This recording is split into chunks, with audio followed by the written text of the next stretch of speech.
Are we? Yeah, okay, there we go. Excellent. So that popped up. Okay, gotcha. All right, so I'm good to go, clerk? Yes. All right, excellent. Thank you. So welcome to tonight's meeting of Halifax West Community Council, May 30th. We have a busy agenda. So really quickly, we'll do the first order of business, which is we'll make sure that all of the members of council who are here, cameras and audio is working. So I'll start with Councillor Morse. Good evening, everyone. Present and accounted for. Looking forward to the meeting. Thank you. Councillor Mason. Hello, reporting from District 7, Halifax South, downtown, Mr. Chair. Councillor Cleary. Hello, Mr. Chair, colleagues, and the public, live from Halifax West Armdale. Councillor Studdard, colorful and flowery. Crocus time. Good afternoon, colleagues, members of the public and community. Iona Stoddard, District 12, Timberley, Lakeside, Beachville, Clayton Park West, and Wedgwood. Thank you. And Councillor Cottle. Good evening, everyone, and welcome to all our speakers this evening. I'm here representing District 11, Spryfield, Sambro Loop, and Prospect Road. Great. And I'm assuming my audio is fine because everyone responded. So I'll move to the approval of the minutes of February 16th, 2021. Councillor Cleary moves. I'll second that. All right, moved by Councillor Cleary, second by Councillor Cottle. All those in favor? Aye. Opposed? Seeing none, that passes. Approval of the order of business. I believe we got some changes. I'll pass it to Councillor Mason if you want to do the order of business.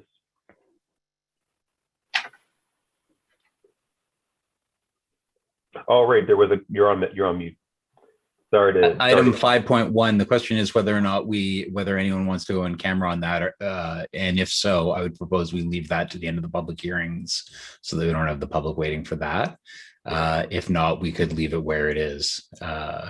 Just a quick look at council to see whether or not we want to delay that and have a discussion with the lawyers in camera, or whether we just want to put the motion on the floor.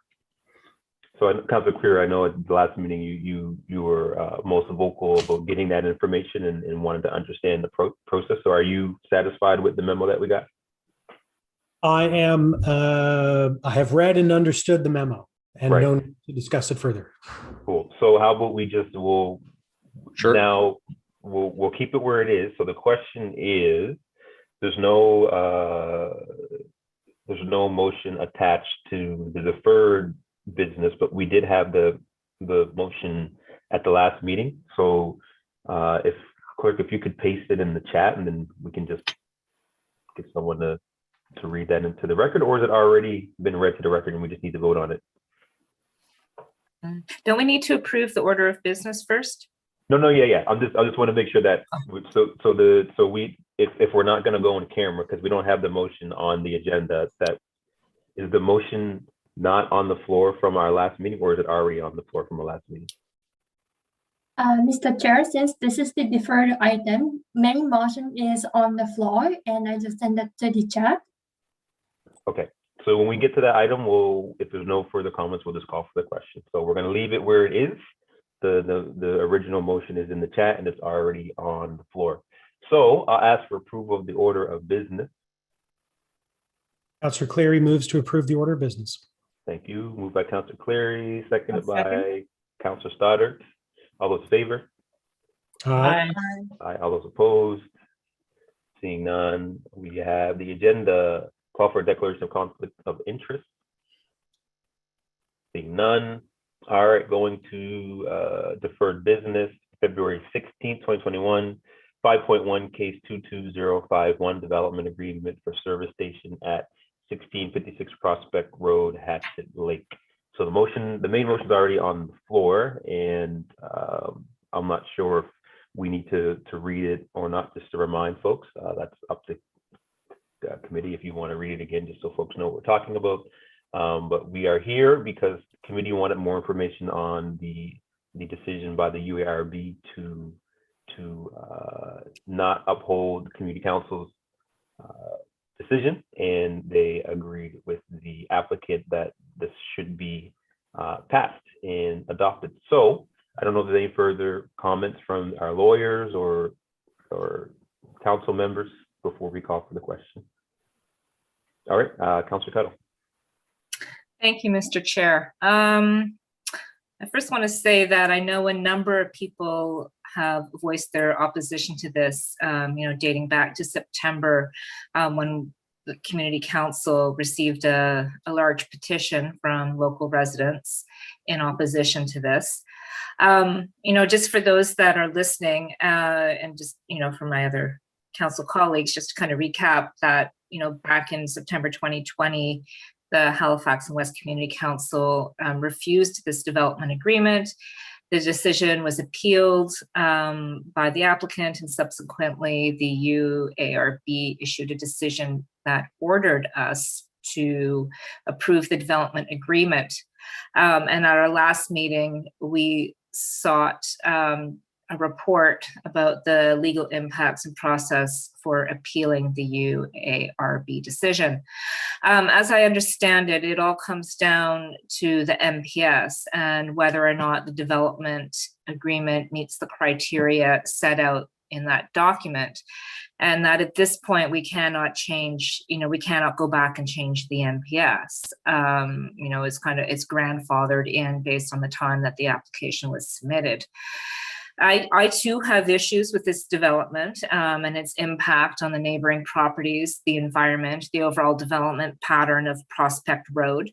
I think this really highlights the urgency and need for, the regional plan review, and more specifically a secondary plan for, this very, very important road that, we know, pre-COVID, hundreds of thousands of people traveled down this road. It's an important part of our tourism strategy, and has a lot of growing and thriving communities out there that I think we need a new strategy, a new plan that better reflects the community vision and aspirations for the area. So, we simply cannot continue to rely on outdated planning strategies to guide current growth and development. And so I'm kind of putting that forward to, again, highlight our real need to get on with the regional plan review. It's urgent and it's desperately needed. I want to thank all the residents and the stakeholders who have voiced their opinions about this and been engaged in the issue. And, I just want to, since we have Mr. Traves here, I just want to ask him, is there, at this point, as Halifax and West Community Council, do we have any choice at this point other than moving ahead and approving this? Mr. Chair, through you, the committee, no. For all practical purposes, there is no choice at this point. The period for any appeal has expired, and in any event, there was no grounds for an appeal. In a matter like this, effectively, a decision of the URB is final, and unless there is an appeal on a question of jurisdiction or law. The reality is that the jurisdiction of the URB is very well known, and it does have jurisdiction on these matters. And effectively, the only question of law is essentially, the determination as to whether council did reasonably carry out the intent of the MPS. And in coming to that conclusion, and when we looked at it and assessed, whether there's a chance for appeal, fundamentally what the board did was look at the issues raised by council and make findings of fact, and those are not appealable. So in the circumstances, there's really nothing at this point. Council is directed by the URB and effectively has to carry out that direction in terms of approving this, where it reasonably carries out the intent of the MPS as the MPS currently exists. Any further comments? Yeah, just one, and it has to do with the environmental impact. This was one of the biggest concerns that was voiced by local residents. There's a history in this area of environmental contamination, by an old gas station that has compromised people's wells and left a mess in the ground and the soil, of contaminated soil. I'm just wondering if someone can speak to what measures are in place to ensure that we don't have any more environmental contamination with this gas station, and B, should that occur, who would be responsible for remediation and the associated costs, and how is that enforced?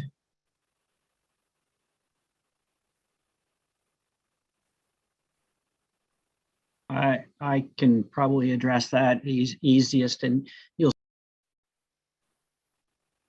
Oh, you're muted. Been muted. There we go. Yeah, in the decision from the URB, they specifically address that at paragraph 62, and that's in the package that's publicly available.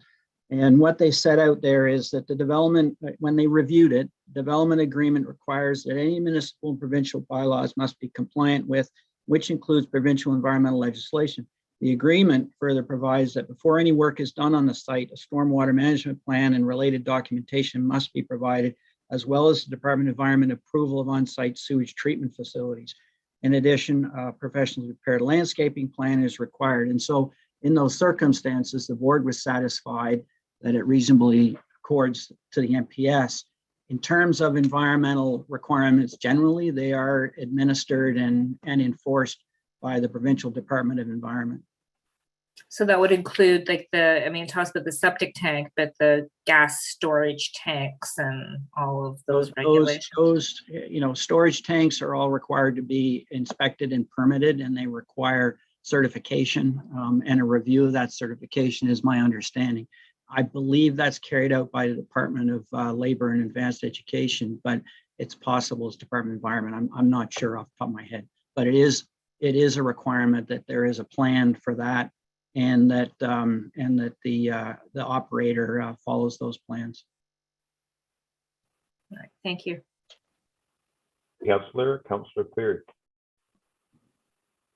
Thank you, Mr. Chair, and thank you, Councillor Cuddle and Mr. Traves. I just looked on the Department of Environment's website for Councillor Cuddle. The Department of Environment regulates petroleum storage tanks, and you can find the regulations on their website there. In terms of, this, I don't agree with it and I don't like it. But the problem I have, of course, is I don't want to be in contempt of the ARB's decision. And I have to vote for it regardless. And so this is one of those instances, as Councillor Cuddle has already said, where we may not agree with our land use policies and rules, but then it's incumbent upon us to change those, not retroactively, but proactively. And that's what we're doing. We just need to get our butts in gear and finish the job, and let's get on with it. So I'm satisfied that I don't like this, but I have to vote for it, and I will vote for it. Thank you. Thank you. So I don't remember who moved and seconded, but I'm assuming we can just go to the minutes to find that out. So if there's no further comments, I call for the question. Question. Question to call. All those in favor? Aye. All those opposed? Can't vote for both. Councillor Clear. I'm just kidding. He didn't do that. Not this time. Yeah. All right, that passes. So we're gonna move on to our regularly scheduled items on which is the hearings. So we're gonna start with 6.1.1 case 23066 development agreement for 1029 Tower Road, and I believe. All right, Seamus. Thank you. Thank you, Councillor. Seamus McGrail, I'm Heritage Planner, the Heritage Property Program, HRM, Planning and Development. I'm just going to share my screen here. I'm practicing this. Oh, sorry to cut you off. I forgot to read. So while you do that, I'm going to read the statement that I was supposed to read before you started. So thank you for joining us today for the virtual hearing. The order of events for this virtual hearing will be the same as the regular public hearing. We will start with the staff presentation, which we got getting lined up now, giving the applicant an opportunity to present up to 10 minutes. And then normally we will go to a public hearing speakers list. As a reminder, all speakers and those watching from home, in order to have signed up as a speaker, the deadline was 4:30 the day prior to the hearing. There are no speakers who have registered for this public hearing. All right, passing it back. Thank you, Mr. Chair.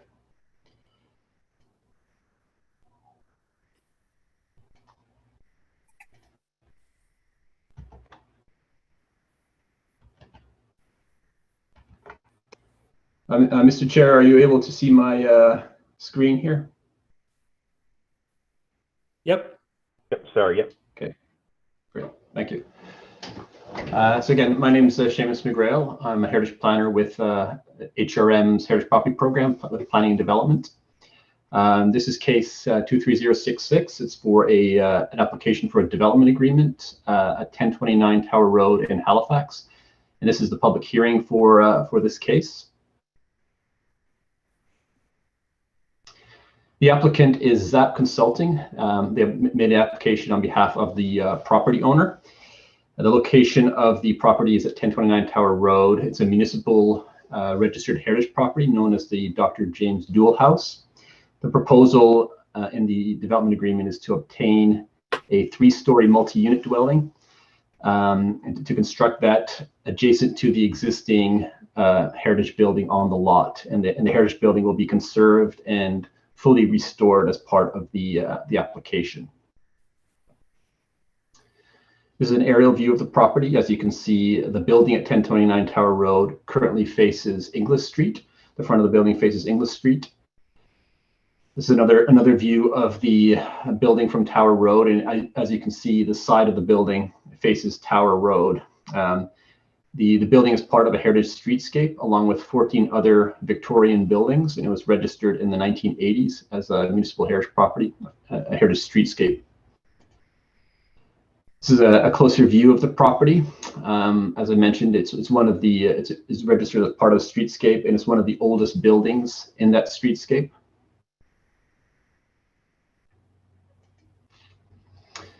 As you can see, the building is only 800 square feet. It sits on a 5,000 square foot lot, so it only has about 9% lot coverage.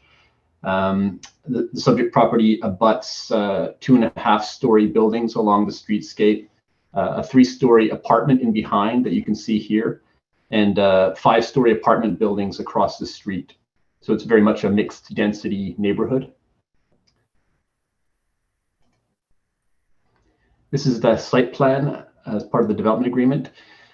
As you can see, there's 3 main components to the development agreement: the construction of a 3-story building in this rectangle outlined in purple here. The conservation of the heritage building. The heritage building will actually be picked up and twisted 90 degrees and placed on a new foundation so that it faces Tower Road.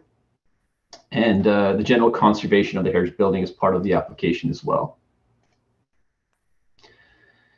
Here's an elevation drawings showing the heritage building adjacent to the new proposed 3-story dwelling. And you see the heritage building after it's been turned. These are just some elevation drawings of the new building and the heritage building from the rear, in the sides. The proposal is to construct a new addition to the heritage building as well, and to make alterations to the heritage building to meet building code. There'll be general conservation work done on the heritage building as well, such as window work, reshingling, the construction of window wells for a basement apartment. A small historic addition will be removed as part of the application as well. And all of these alterations to the heritage building have already been approved by Regional Council as part of a substantial alteration process under the Heritage Property Act. On November 17th, 2020, Regional Council approved substantial alterations for the repositioning of the heritage building, the construction of the rear addition, construction of the 3-story building next to the heritage building on the same property, and the building code upgrades as well. In terms of the MPS policy, the designation on this property is MDR, medium density residential. It encourages a mix of family, non-family dwellings. Buildings can't be more than 4 stories. It supports interior conversions and additions of, to existing buildings. And it does encourage neighborhood commercial uses as well. And part of the application is to introduce a commercial use to the heritage building as well. The desire is to have a coffee shop on the main floor of the heritage building. The enabling policy is policy 6.8. This is our adaptive reuse policy for heritage buildings, and it allows it enables development agreements for any development or change in use not otherwise permitted in the zone, subject to certain conditions. One of them is the conservation of the heritage resources on the property. The integrity of the heritage properties must be maintained as well. Impacts of traffic, noise, hours of operation have to be taken into account, and the proposal has to substantially comply with the policies of the MPS as well. In terms of public engagement, given the pandemic times, a public information meeting was not held. Instead, notifications were sent out to 656 households and surrounding the subject property. We received responses from 17 households, and much of the responses were positive and in support of the application. People were happy to see the heritage building conserved. There was interest in seeing the coffee shop in the neighborhood. There was comments that the new building fits the character of the neighborhood and provides much needed housing units. There was some concern over the impact on the commercial use of the building on vehicle traffic and pedestrian traffic in the area, and the reduction of on-street parking and the construction noise leading up to the proposal. In terms of the process, we are currently at the public hearing stage at Community Council. A decision will be made subsequent to this public hearing. As I mentioned, the substantial alteration application outlined in gray here was made back in November. It was reviewed by PAC, and Heritage Advisory Committee as well has reviewed the development agreement. And we are now at the final stages of this application. In terms of the recommendation, the 2 remaining recommendations are to approve the proposed development agreement. And I just want to speak a bit about an amendment to the first motion. And I had addressed this with the chair earlier today. So essentially, the ownership has changed. It is no longer under the property is no longer under the ownership of Stefan Frent, and it is under the ownership of a new owner. The development agreement still maintains the header and the footer. So the first page and last page of the development agreement still maintain that Stefan Frent is the owner. So we were just asking that that a small amendment that you see here be made to the motion so that it no longer identifies Stefan Frent as the owner and simply states that the new property owner will be indicated in the development agreement. Thank you very much. This concludes the presentation. Thanks. Great, thank you. Any questions from councilors at all? Members? Seeing none, I have Councilor Cuddle, yep. You're on mute. There we go. Thanks.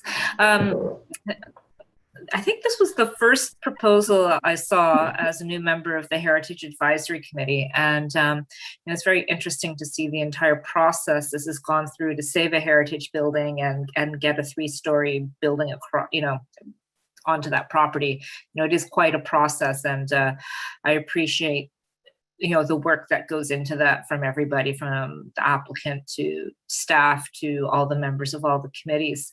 One of my earlier comments was around the design of the new building.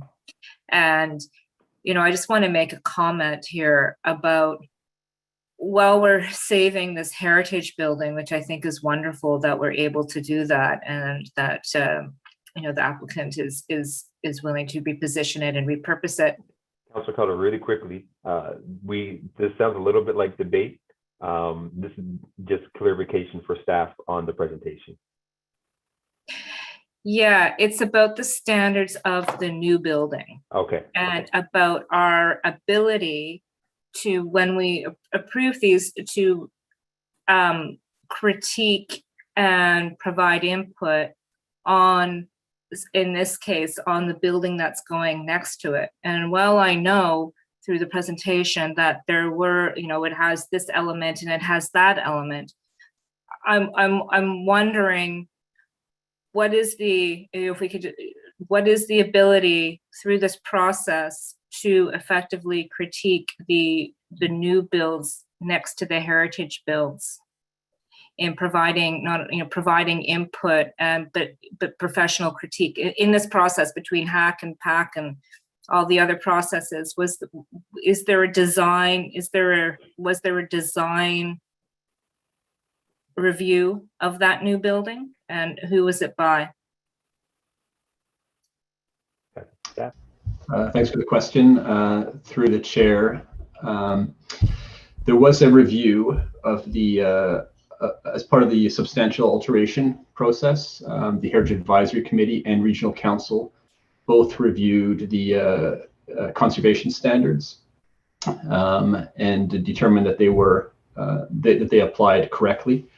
In the instance concerning both the treatment of the heritage building and the design of the new building on site. The new building was considered to be complementary of and subordinate to the heritage building, in line with standard 11 of the conservation standards. The design was also reviewed again by Planning Advisory Committee. We received feedback from Planning Advisory Committee and by the Heritage Advisory Committee a second time as part of its review of the development agreement, and it was determined that the design was appropriate.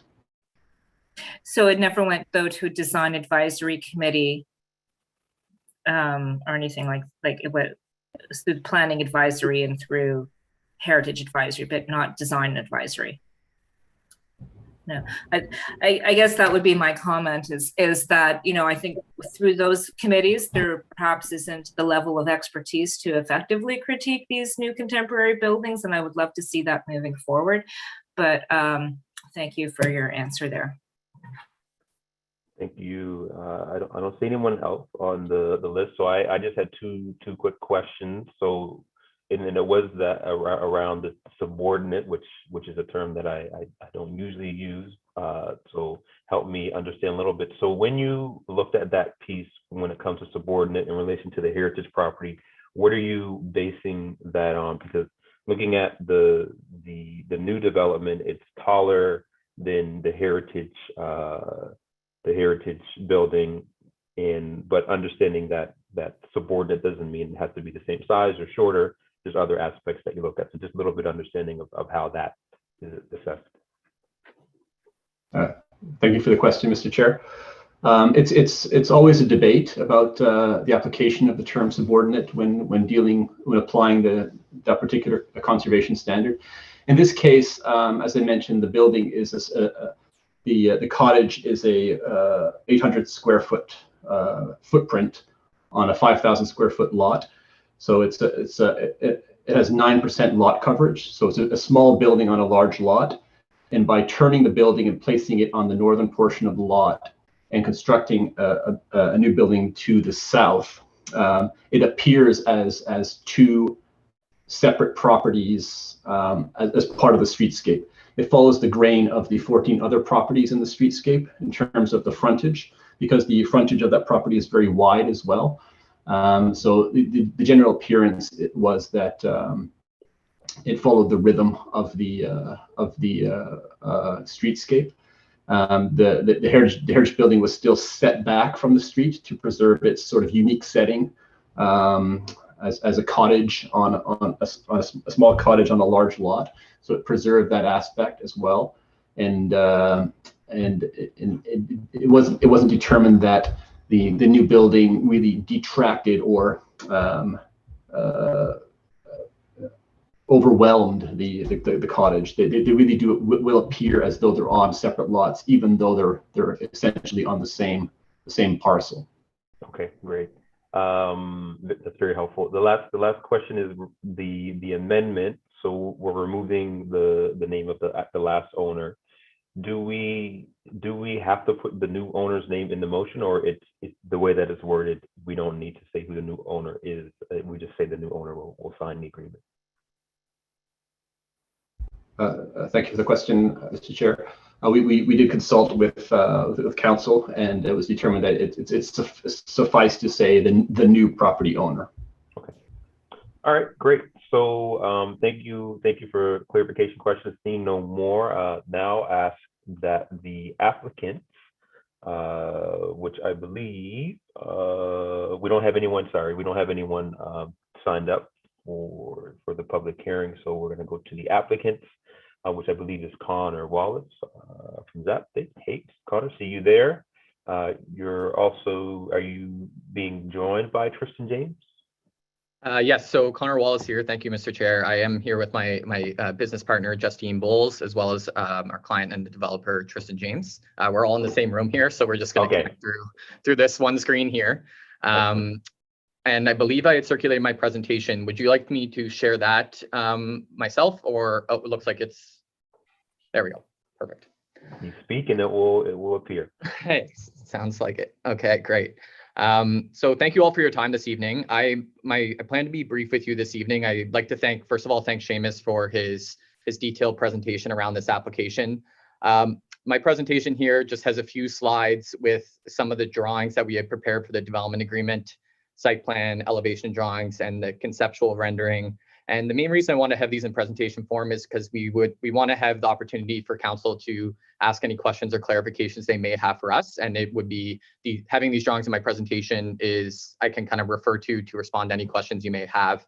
The drawings in the presentation here are similar to what Seamus had shared in his presentation. Prior to kind of running through them all, I'd like to briefly speak to this project and this application process and kind of the road that got us here in front of council for consideration this evening. As some of you members of council may know or have heard of, this property has had a fairly up and down history over the recent years. At one point, it was slated for demolition, and we've like to thank staff, community, council members, as well as our client Tristan for being open and coming to the table to have discussions around an ultimate solution that we feel is much more appropriate for this property that involves the preservation of the heritage resource. And with all that involvement and collaboration between HRM, the public, and our client, the developer, we've gotten to a point this evening where this development's being considered. So I think it's important to recognize that this took a lot of work and effort from many parties and a lot of collaboration. So I'd just like to highlight that to council this evening. And we're very proud of where we got and thankful for those who helped get this project to where it is today. So I'll quickly spin through the slides here. Next slide, please.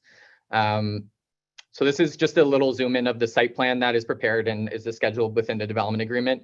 Seamus had mentioned in his presentation, the proposed development includes two buildings, the first being the relocated and restored heritage building located in the northeastern corner of the property. We have sited this building towards the back of the property to create a nice, generous landscape courtyard in front of the building. And part of that was to our approach to adhering to the standards and guidelines of particularly guideline 11. This is an interesting one where sometimes that guideline directs development to create a smaller building or a more subtle building to highlight the heritage resource. In this case, the new building is located towards the street. However, it's of similar scale and setback to the remaining streetscape, which in turn allows the heritage resource to stand out and be that noticeable defining feature in more of an inverted way, if you want to call it that, by setting it back and creating this kind of distance between the building and the street that's a bit more inconsistent with the streetscape, but consistent with the historical precedence of the building itself and its location within the property. It creates that as the prominent feature in the property in a bit of a different way. So the building itself is set back further, and then the new proposed building is located on the southern portion of the lot and is containing a maximum of 8 units. Within the heritage building itself, the development agreement contemplates 2 different potential uses. One is the location of 2 residential dwelling units within the building, or a local commercial use such as a coffee shop is a potential option as well for a land use within the building. In terms of the final decision of what use will be located within that building, we are still working through those details. However, if we were to design the space for, say, a residential type use, we are planning to be cognizant of the ability to convert that in the future should a use as a coffee shop be desirable or achievable down the road. So we are thinking about both options, and that's kind of the options that are available or contemplated in the agreement for the heritage building. Next slide, please. So these are the 4 elevations of the existing heritage building. I won't spend too much time on this. I can certainly respond to any questions members of council may have. The plan is to fully restore this building, pick it up, rotate it 90 degrees, have it facing Tower Road, as well as providing a rear addition. This rear addition is mainly going to contain the stairwell and circulation spaces within the building itself. And the addition, as you can see on the rear elevation, which I have titled as East here, the roof line of the rear elevation is located below the main roof line of the original heritage building.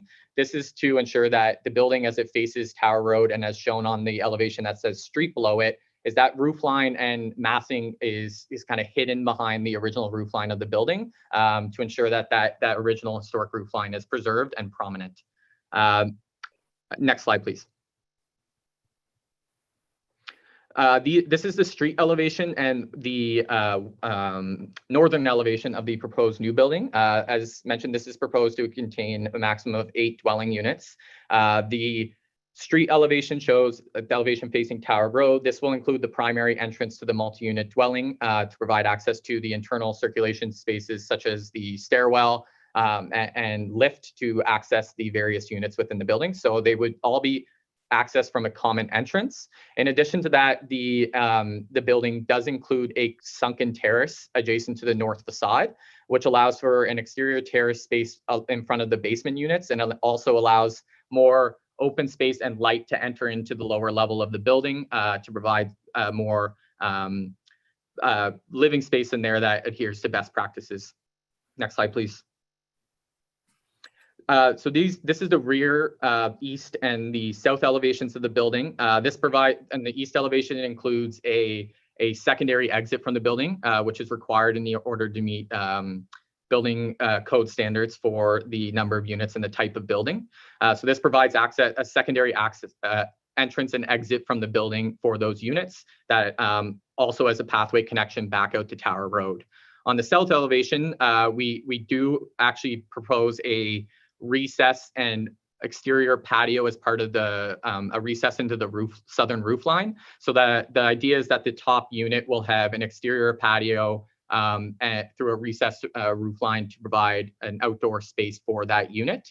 And then also providing a variety of materials and textures there within that facade. Next slide, please. And this is just a conceptual rendering that we prepared for the project to kind of try to show, at least at a conceptual level, what is being proposed currently as a whole within the whole development. It gives a sense of the proximity of the heritage building to the street, the courtyard that we're proposing, and pathway connections within the site itself to the various components and entrances. There is currently no parking being contemplated for this development. And it's proposed to be just pedestrian access to the building's bike parking.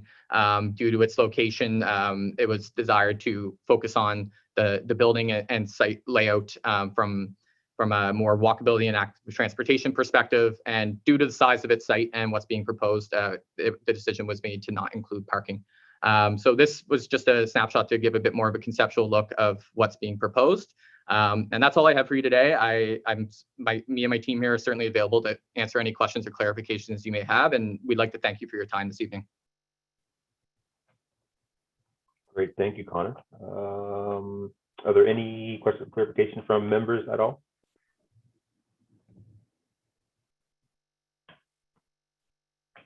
I'm not seeing anybody right in the chat? Okay, I'm not seeing none. So really quickly, Connor, just for me, with the addition on the heritage property, would that, because you mentioned there'd be possibly two uses, the potential commercial and residential, would there be livable space in the addition part? Okay, I am unmuted. Okay, perfect. Thank you for your question. Yes, happy to provide clarification on that. There will be the what we're proposing. The majority of area in that rear addition is to provide stairwell access to the upper level of the Dr. James Doull house. So right now, in terms of there is 2 levels within the existing heritage building itself. However, the existing stairwell does not meet building code standards, and it's very difficult to lay out a code compliant stairwell access within the existing building footprint. So we had cited that essentially along the rear facade of the building within that rear addition. There are small kind of circulation components that are part of that addition as well. However, we're focusing on having the majority of the habitable space within the original heritage building and utilize that rear addition to accommodate the circulation and access spaces that were required for the development as a whole. Okay, great. The last piece on the new building, and then the rendering actually kind of answered my question, so that was helpful. I don't know which way the rendering was facing, but the blank wall is the wall blank because of the closeness or adjacency or whatever the proper term is to the other property next to it, and is that why the wall is blank? Yeah, so I appreciate that question, and I was intending to provide some clarification on that. So thank you for highlighting that. We've had a few various iterations of this, site layout and design process, and working with staff throughout the development agreement process. And the building is located on that southern property line, which provides limitations in terms of the amount of window openings that we can provide through the building code standards. We are, as I mentioned, we're recessing the terrace for the upper level unit within the roof line. That will allow us to get a patio entrance essentially with some unprotected openings in that location. However, the remainder of the facade will be non-combustible material to meet building code standards. We have provided a variety of materials on that facade, so it's not necessarily just one consistent material across the whole southern facade. We wanted to break it up. It has a stone base that's carried around the entire building, including that facade. And the upper level unit, we were able to recess to create an exterior space for that unit that will provide some openings, some more variety on that elevation.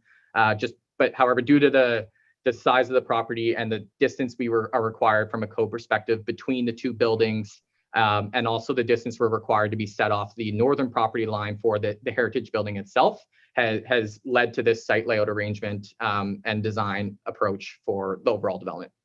Okay, great. That helps.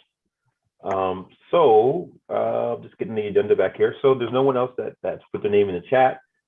We don't have any public speakers tonight, so you don't have to provide any clarification on that. So if there's no further comments, I'd ask for someone to motion to close public hearing. Move public hearing closed. Moved by Councillor Mason, seconded by Councillor Morse. I see you on the screen. I'm going to pick you. That's the old Steve Adams trick. Pick whoever is paying attention. So if there's, I guess we'll go on to put the motion on the floor. Councillor Mason, please. Sure thing. I move that Halifax and West Community Council 1 approve the proposed development agreement, which shall be substantially of the same form as set in attachment A, except for amendments to reflect the change in ownership from Stefan Frent to the new property owner, and 2, require that the agreement be signed by the property owner within 120 days or any extension thereof, granted by council on request of the property owner from the date of final approval by council and any other bodies as necessary, including applicable appeal periods, whichever is greater. Otherwise, this approval will be void and obligations arising hereunder shall be at an end. I so move. Second. Seconded by Councillor Cleary. Councillor Mason. Well, I'll be very brief since we have a large agenda. I do support this. I think this is when you think about where we were 2 years ago, I had one property owner talking about trying to lift the entire heritage house and move it to the other end of Tower Road to save it. And I had a neighbor talking about moving it onto her backyard and turning it into a garage, which, would have required a substantial alteration. So for us to be in a position now where this is going to be saved, renovated, and brought back into use, I think that is just a huge, I didn't think it was going to happen. It had been, a demolition application had been submitted. So so I'm glad that we were able to move this forward before the clock ran out and see this get developed. I also want to say thank you to the architectural team. It's interesting seeing on these smaller, there's kind of two categories of these development agreement enabling heritage preservations. The really, really large buildings, which are controversial, but it's been interesting seeing the pressure on the relatively small buildings and that kind of fine line between following the guidelines and making it substantially different from the existing building and not doing pastiche, but also not alienating the building and satisfying the public. Because we certainly heard from the public that when it gets too modern, they don't like it. But we also know that the guidelines say don't make it look like it was built in the time and place. So it's been really interesting seeing the responses to this and some of the other buildings like the one that's coming on South Park. And I really appreciate the work that you put in on all of this. And I think that this is going to be a real improvement for the community. So I ask our community council support on this item. Thank you. Thank you, Councilor Mason. I don't see anyone else looking to speak on this item. So with that, I'll ask you to call a question and then we'll vote. Question. Question's been called. All those in favor? Aye. Aye. All those opposed? Seeing none, that passes. Moving on to the next item. Thank you, Connor, and everyone else involved. Moving on to the next item, 6.1.2, case 22709, first amending development agreement for Lennet Road. And as before this public hearing, we'll start with a staff presentation, give the applicant an opportunity to present up to 10 minutes, and then we will go to the public hearing speakers list. This is a reminder to all speakers, those watching from home, in order to have signed up as a speaker, the deadline was 4:30 the day prior to the hearing, and there are no speakers registered for this meeting or this item.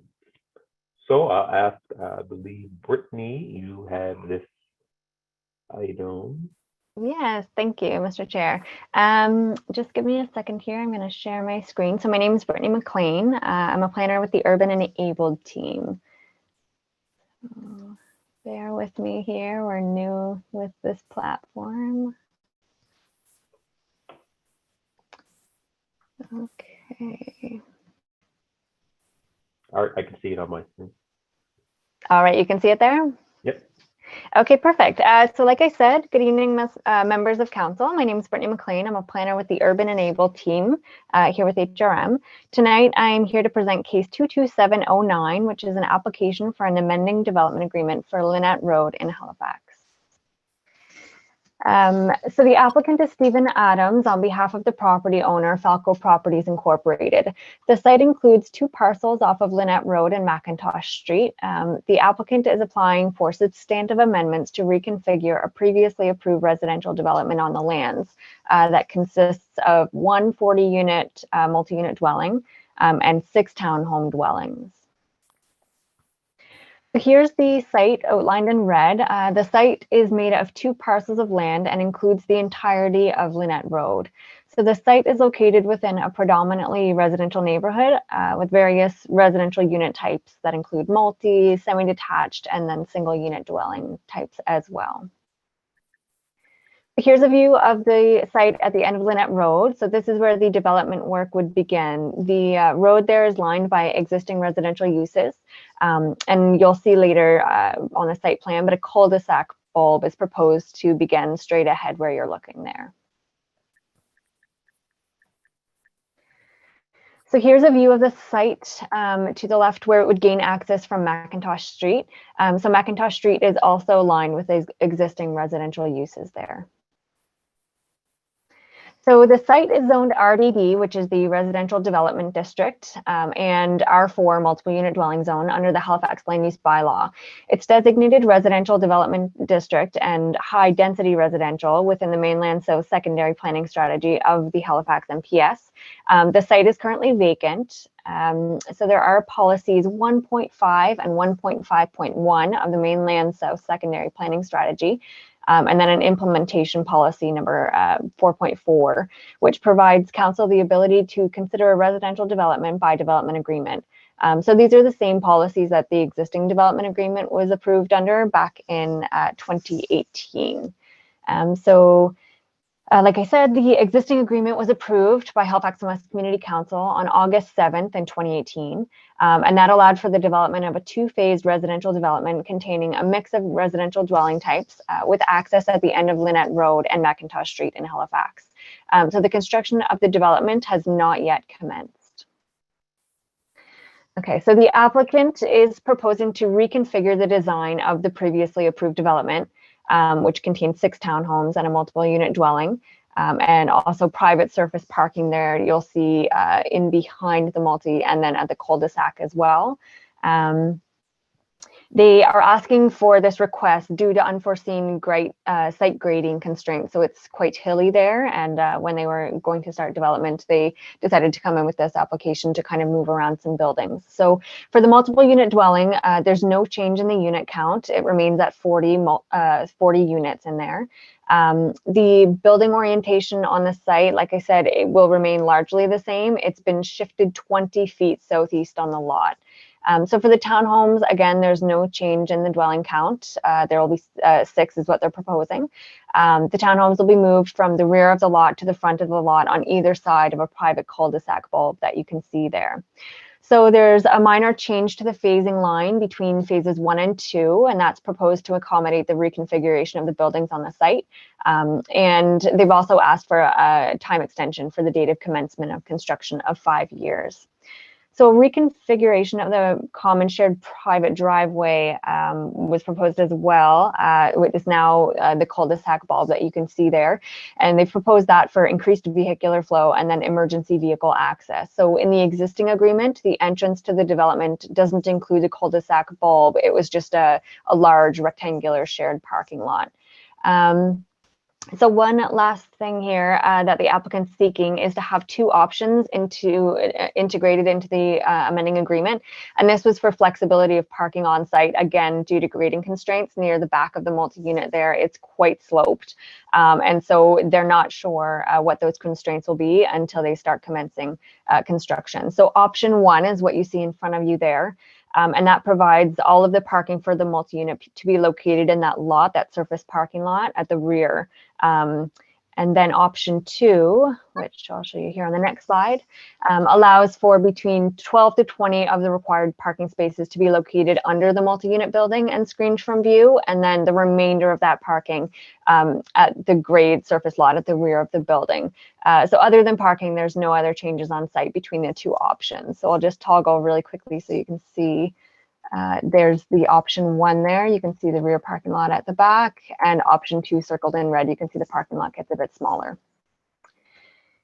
So the multi-unit does not differ in terms of footprint or unit count. The applicant has proposed the ability for flexibility of roof construction, so that it could be flat or pitched. And what's written in the agreement, if it were approved, is that so long as the building doesn't exceed 54 feet in height, then they could choose the flat or pitched. And this is the same height that was approved in the original agreement. So additionally, the difference between option 1 and option 2 in the elevations here is that option 1 does not have underground parking, while option 2 does. So here circled in red, there is the garage bay entrance for option 2, which includes underground parking. So again, I'll go back. You can have a look there. It doesn't exist there. It would be all just on-grade parking. And then this would be the option 2. It includes the garage bay door there. So the level of community engagement was consultation achieved through information seeking and comments through our HRM website, as well as signage posted on the site. So we mailed 478 postcards to residents in the area within the notification area. Staff received 4 phone calls and 1 email from the public. So the webpage was actually viewed 476 times over the course of the application by 239 unique page viewers. And they were on the website for an average of 1 minute and 53 seconds. So from the phone calls and emails that we got, the public comments included questions regarding when construction will commence on the site, where the construction vehicles would access the site. There was concerns about access to community mailboxes during construction because they're down on the street there. And then I also had calls about concerns whether the construction equipment would encroach onto the adjacent property during construction. So that was all of the information we received. So the existing agreement allows for, allows to permit a two-phase residential development, again, containing that 40-unit multi and 6 townhome dwellings. So phase 1 permits a multi-unit building and 6 townhomes. The maximum building height, again, 54 feet, 4 inches for the multi, and then 35 feet is the height max for the townhomes. So the permitted density is 40 units in the multi, and then the 6 townhome dwellings. And in the existing agreement, there's also a minimum of 2.3 acres of protected green space required at the rear of the lot behind the multi-unit building. And this is because back during the original and as well as this application, it was identified to be an environmentally sensitive area that was close to the trail. So phase 2 in the existing development agreement permits low density housing in the form of single unit dwellings and townhome dwellings that shall comply to the R1 zone and R2T zone provisions of the Halifax mainland land use bylaw. Phase 2 is to be accessed by McIntosh Street, which is an unaccepted right of way right now. So before phase 2 can receive occupancy, McIntosh Street is to be upgraded and accepted by HRM. So additionally, there's a pathway connection that is required between phases 1 and 2 to connect them. So this is all of the information that's required in the existing development agreement.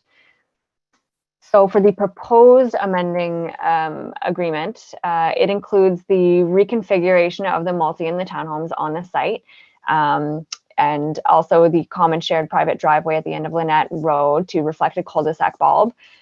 So there's a slight reconfiguring again of that phasing line between phases 1 and 2, which corresponds to the new multi-townhome siting. Slightly reconfigured privacy screening, which again just corresponds to the new phasing lines. The ability for the flexibility of parking on site due to those grading constraints. The ability for flexibility of roof construction, flatter pitched, like I mentioned. And finally, a time extension of 5 years, and then an extension to the date of completion to 10 years from the date of the registration. So all existing requirements like landscaping and any of the existing right-of-ways there remain unchanged under the original agreement, and the uses in phase 2 are not proposed to change. So phase 2, as you see it there, is not proposed to change in this application. So the enabling policy for the RDD requires that the design and layout of the portion of the new residential developments abutting existing residential areas protect the character and scale of the areas by attention to open space, landscaping, and ensuring adequate transition between areas of differing building forms and densities. So the housing types and unit counts as approved in the original development agreement are not proposed to change. The layout of the housing types on the property have been changed. However, the height and massing remain in keeping with the surrounding mixed housing types, which are singles, semis, and multis in the neighborhood. The multi-unit building repositioning is approximately 18 meters from the original approved footprints. It's no closer to the existing residential development than the previously approved, and it's been assessed to still have minimal impact on the character and scale of the area. So the townhome unit repositioning in front of the multi-unit building actually provides an appropriate transition in housing type that didn't really exist in the approved agreement. So it's a bit of an improvement there on that end of things. So the townhomes provide a physical buffer from the single family existing homes along Lynette Drive to the multi-unit. So previously in that area, it was an above ground parking lot, and that was the only existing buffer between those single family homes and the multi-unit building. And now it would be those townhomes as a buffer. So there's also proposed landscaping and screening that will provide an improved transition to neighboring properties as well. So in terms of the landscaped open space, enabling policy requires that at least 5% of the land area of the district to be usable landscaped open space. So this development provides a total of 7.7% of landscaped open space. So it's over what the minimum would be there. And that's in the form of landscaped areas that surround the multiple unit dwelling and also the townhomes. And then in the second phase, yards within the single units and townhome lots. So there's actually 2.35 acres proposed of protected green space included in the proposal, again, which there are corresponding provisions for in the agreement. So at first reading a month ago, there was questions raised about possible connections from this site to the existing trail network in the area. So since then, planning staff confirmed with the staff at our Parks Department that the review of the proposal in 2015, when they originally looked into the parkland on this site, Parks determined that cash in lieu was required rather than any kind of actual physical parkland. So they confirmed that, the park staff confirmed that their site visit included looking at the area of land at the rear of the property. They found it was quite steeply sloped all the way to the existing Macintosh Run Trail. So we're looking at steepness there of like 25–30%. Just to kind of put it into perspective, when our Parks Department looks at building trails, they max out at 5% grades there. So this they gave us comments that to construct a trail at a suitable grade in the area would be quite costly and exceed the value of the required parkland dedication. So the continuation of a trail off of the subject site and on HRM owned lands would be required and planned as an HRM capital project, as HRM couldn't take the value of parkland dedication off site. So the Parks Department commented that it would likely be that to do anything like that, to continue a pathway down there to the trail, the existing trailway, it would be probably low priority just due to the cost and availability of access to the trail through the new Macintosh Run Estates development to the east.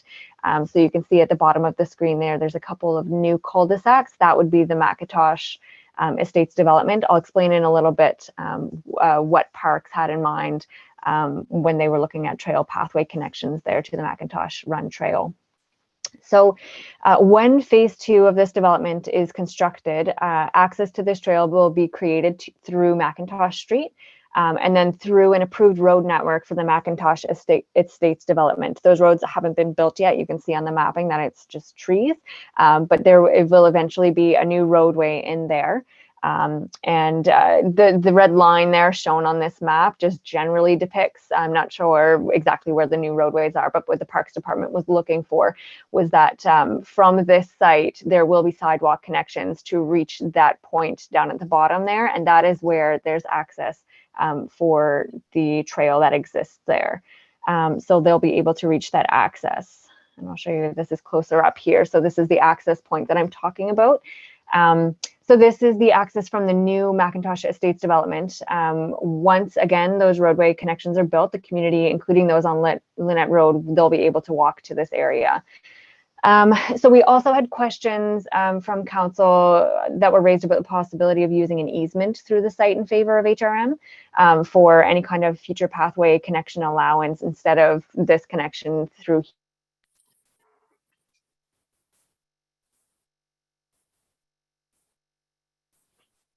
Oh, I'm not sure what happened. Did we lose Brittany? Are we all still here? Yeah, I see. Our staff here?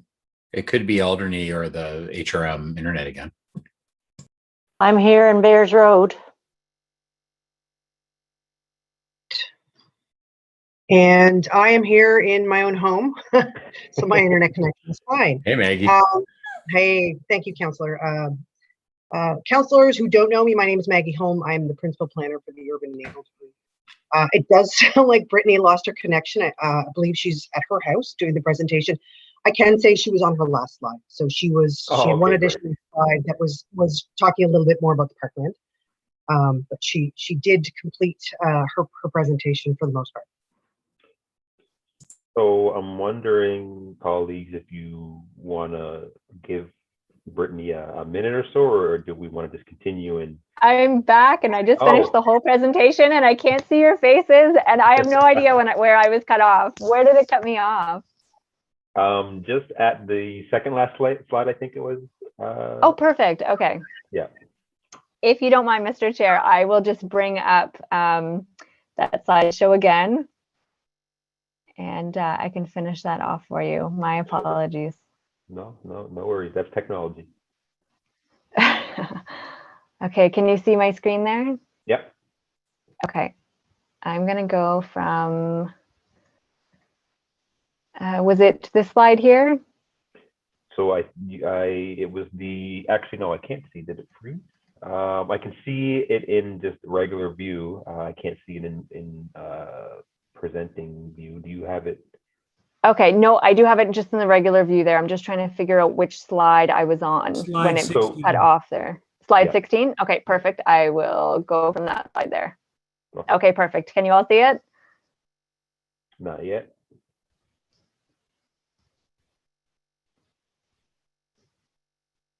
Is it up yet? No, but we can, if you just click, if you click on it on your, it looks like it's still on the last one. Do you have it up full screen on your side? I do. Oh my goodness. Okay. Okay. Can you see it right now? Yeah, we can still see it. So if you want to Okay. continue, and it was circulated. Okay, sure. I'll just continue here. So again, as I was saying, this is the trail access from the new Macintosh Estates development. Once the roadway connections are built there, the community, including those on Lynette Road, will be able to walk to it.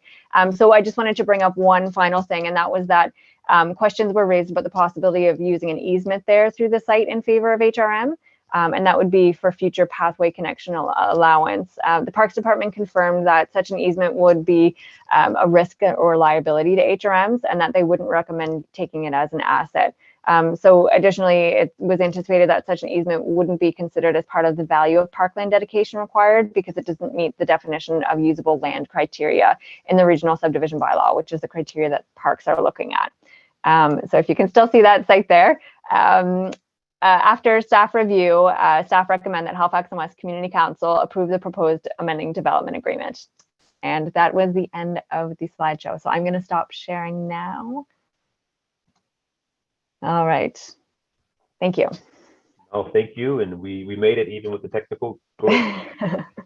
So before I go to open the public hearing, which we have no scheduled speakers from the public other than the applicants, wondering if any members of council have clarification questions for staff on the presentation. Yes, Ms. Cottle or Councillor Cottle. Thank you, Mr. Chair. Yeah, I just have a couple questions for staff. Hi, Brittany. One is, I'm just looking at Lynette, and it doesn't look like a standard HRM street in terms of width and capacity. Was there a capacity study done for Lynette or a street standard study done for it, given the increase in traffic that will be going down that street? Yes, through you, Mr. Chair, to the councillor. Thanks for the question. We did have a traffic study that was submitted for this, but you are correct. The traffic study, was submitted during the original proposal. As the development densities didn't change, it was not submitted for this one. But you are correct that Lynette Road it's a private street. It is not upgraded to HRM standards. The cul-de-sac bulb, the applicant has confirmed that they will be building that to HRM standards, which will effectively help with emergency services. But at this time, there's nothing in the agreement, and there's been no ask on HRMs and for HRM to take over that road for this development. Do we plow it? I believe we might plow it. Yeah, I think we do, but it is technically a private roadway. Can we get, I'm wondering, because this becomes an ongoing issue down the road over, standards of plowing and maintenance if it's a private road, while we're putting development on it. And I don't know why this is just occurring to me now. I've been talking about this quite a bit in terms of the design reconfiguration and the development agreement itself. But how often on a private road would we approve a development agreement of this scale? I'm not sure if how often we would do those before. I'm not sure if Maggie in our department might be able to answer that question. But in this case, policy does permit that to occur. Councillor Cuddle, through you, Mr. Chair, to the councillor. It's actually a private driveway, would be really what it is. I think our engineering department would refer to it as a private driveway rather than even a private road, because it is so narrow. During the TIS and the review that engineering did, it wasn't determined that it needed to be upgraded to take the additional traffic from the development through the driveway down to Autumn Drive and out to Heron Cove Road. There are a few roads in this area specifically and in other parts of HRM as well, but in this area, I believe McIntosh has a piece that's similarly a driveway in very technical terms, but there are some services that are provided to these. They're kind of anomalies or outliers from the old, probably from the old county days, where there is a degree of service that's being provided, notwithstanding it's not technically an HRM road that we own. So how will that be moving forward as we add all these new residents to this private road? I mean, will we be looking at continuing service there? And is there a policy? I'm just very concerned about putting all these residents on a private road, not understanding how that's going to work in the future, like moving forward in the future. Like that seems highly unresolved. I know McIntosh Street, they're looking at widening and bringing the street up to municipal standards and turning the street over to the municipality. But in this case, it's actually remaining as a private road. That's correct. Yep. I think the informal arrangement that there is with respect to services would very likely continue. And I know that the safety concerns, had there been any during the traffic, so the bulb, as Brittany has pointed out, provides a safe turning circle for police, EHS, fire, those sorts of things. Those are all able to get in and turn around safely and get back out. But again, the engineers. I was going to say the amended DA does, but the original DA didn't. But there's no change in unit count, though. Pardon me? So there's no change in unit count? No, I'm just looking at the safety standards on that private road, and I'm saying the amended DA is providing the traffic bulb. The original DA did not have the cul-de-sac, right. Did not have it. So, I mean, that raises some questions for me. The other thing is, Brittany, I'm just wondering, the extension, what is the current time for the developer to build this, and what is the ask for the extension? So the time extension they're asking for 5 years. The original agreement right now has that it shall commence within 4 years from the date of registration of the agreement. And the agreement was registered October 19th, 2018. So 4 years from there. So 19, 20, 21, 22. So it would expire next year. So they're asking for 5 years. And that 5 years would be from the date that if this agreement is approved, when it's registered at the land registry. So okay. That's where the 5 hours would start from. Okay, thank you. You're welcome. Thank you, Councillor Cottle. Councillor Morse. Thank you, Mr. Chair. I had a question about McIntosh being an unaccepted street. And I'm wondering if you could maybe tell us a bit about the special features of the street. I know some unaccepted streets don't have drainage, for example. Are there special features related to this street that you can tell us about? Thank you, Councillor.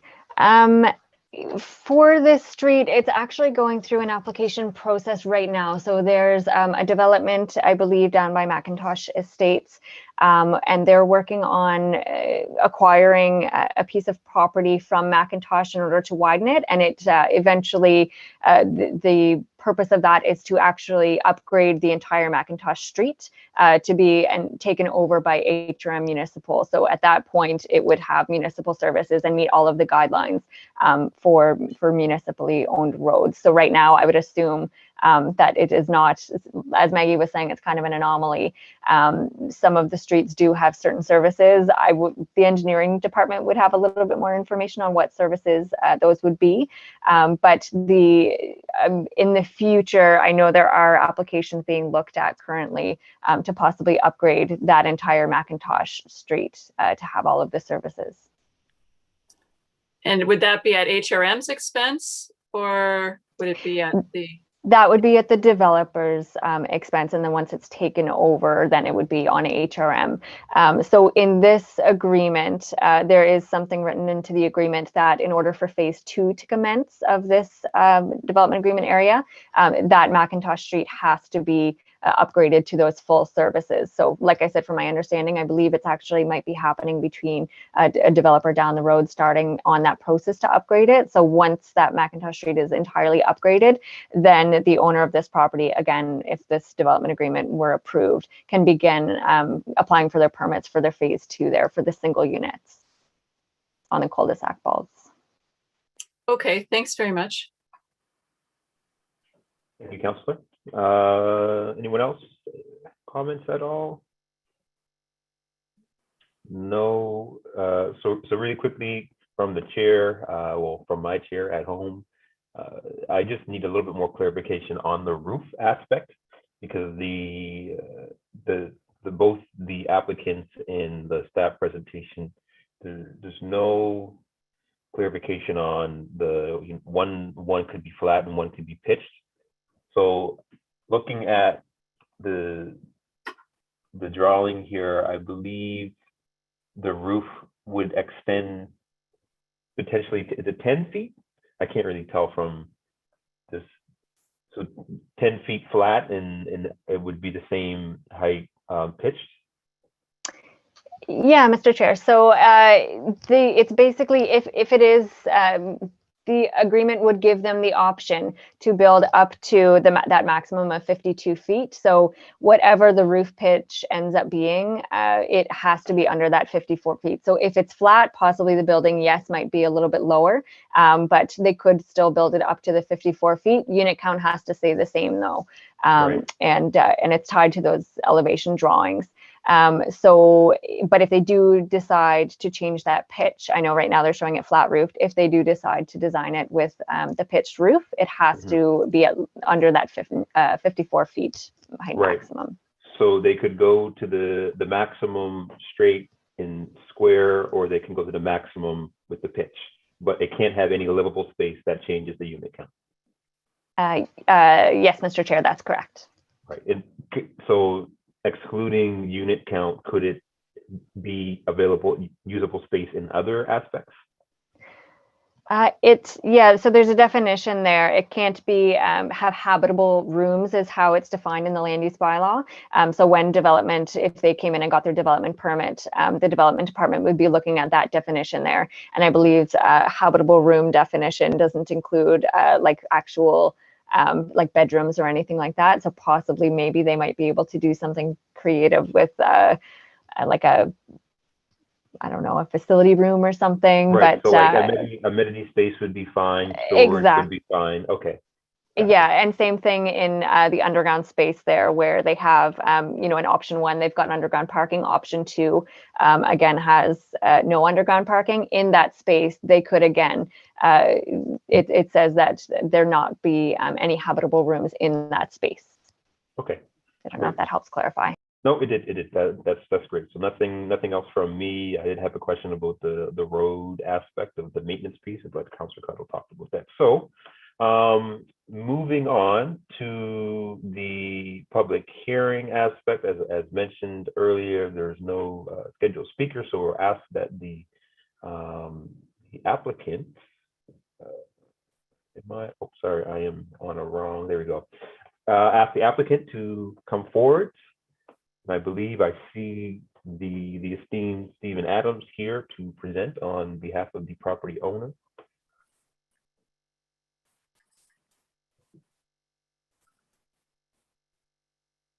And if you're speaking, Mr. Adams, you're on mute. There, how's that? We can hear you. Oh, great. Thank you. Good evening, Mr. Chair, members of Community Council and HRM staff. My name is Stephen Adams. I'll offer a brief introduction on this project, and my colleague, Tom Amodi, will walk through the previously approved project and illustrate the changes and benefits to be offered. I would like to thank Brittany McLean for not only the excellent presentation, but for her help along the way as we move this through. And as Councillor Cuttle as well for her help in bringing a proposal that we think works for everybody. We're here to speak about this project, which is a new proposal from the one that was approved, as Brittany had said, in August of 2018. Usually, or generally speaking, when someone has a new proposal, they're looking for something else. They're looking for additional units, additional height, or some other benefit to the developer or builder. Not the case here. There's no request for additional units, no request for any height. It's simply for a reconfiguration because the site, as we heard earlier, is quite challenging. This site, if we do the reconfiguration, it will make it less difficult for the builder to build. And I'll get to the main point behind this in a moment. So this proposal does offer a bit more green space. It does offer less asphalt, which is always welcome. And Mr. Modi will explain the rationale as to why we're seeking this tonight. Should this particular development agreement be approved, then all 46 units, which you see here, will be affordable under the CMHC guidelines. And as Brittany had mentioned earlier, there's a 5-year extension, but that was requested when COVID was at its peak. So in speaking with the builder, as soon as the permits are issued, construction will begin. And over to Mr. Modi. Thank you, Stephen. I hope you can all hear me. Can you hear me okay? Yep, we got you. Thank you very much. My name is Tom Emodi. I'm the principal at Teal Architects and Planners. And thank you for hearing me out. Thanks to council, thanks to Brittany for sure. She did a great job on getting this together. And thanks to Councillor Cuttle for doing some preview and working with us on making sure that this met, her concerns. So what you have in front of you is the existing agreement, development agreement, which, as was said before, contained 40 dwellings in a 4-story multifamily building and 6 townhouses and amenity space and parking spaces for those 40 dwellings. Next slide, please. So when we first had a look at this agreement that was already in place, we thought there could be some improvements. And so I'll just take you through the steps that we took to hopefully improve the development in its final form. So the way that we were looking at this, there was a less than desirable transition from the single to the multifamily. There was a long driveway. It's about 120 meters long, up into the near the top of the hill for the 6 townhouses. There was the extension of services required to those townhouses. And there was where you see the red dots, there was a 10-foot retaining wall next to a single family dwelling, which was there to retain the car parking that was in front of the multifamily building. There was also no turnaround. I think this was mentioned earlier, or no way of emergency vehicles turning around or neighborhood visitors turning around at the head of Lynette Road. There was about 9,350 square meters of protected space, and we wanted to try to find a way to increase that if at all possible. So the next few slides show you the steps that we took. Next slide, please.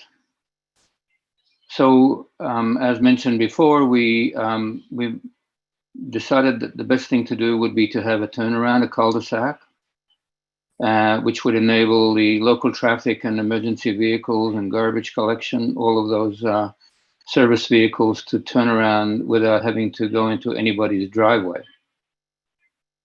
Next slide, please. Then we moved the townhouses down to form the beginning of the transition between the single family dwellings and the multifamily dwellings. And we therefore eliminated that long driveway that went up the hill for 120 meters and the services also associated with that. And this significantly improves the effectiveness of the infrastructure that we had to build. Next slide, please. Then we moved the building down to be accessed from a sidewalk that would be built around the head of the cul-de-sac. And the building would be much nearer the other buildings, and it would be an improvement in the transition, again, between the single family to the townhouses to the multifamily building. Next slide, please. So then we looked at the positioning of the parking, and as was mentioned before, we have a steep and very, very rocky, challenging site. So we found after some contour studies that the best place to put the parking was behind the building. It would also be screened by the building. And there are two options for the parking, which we'll come to and we've already mentioned. But this way, the parking is screened by the building, and we don't need to put a tall retaining wall between the parking and the single-family buildings along Lynette Road. Next slide, please. So here's a section through the site. You can see the dotted line of the existing topographic conditions.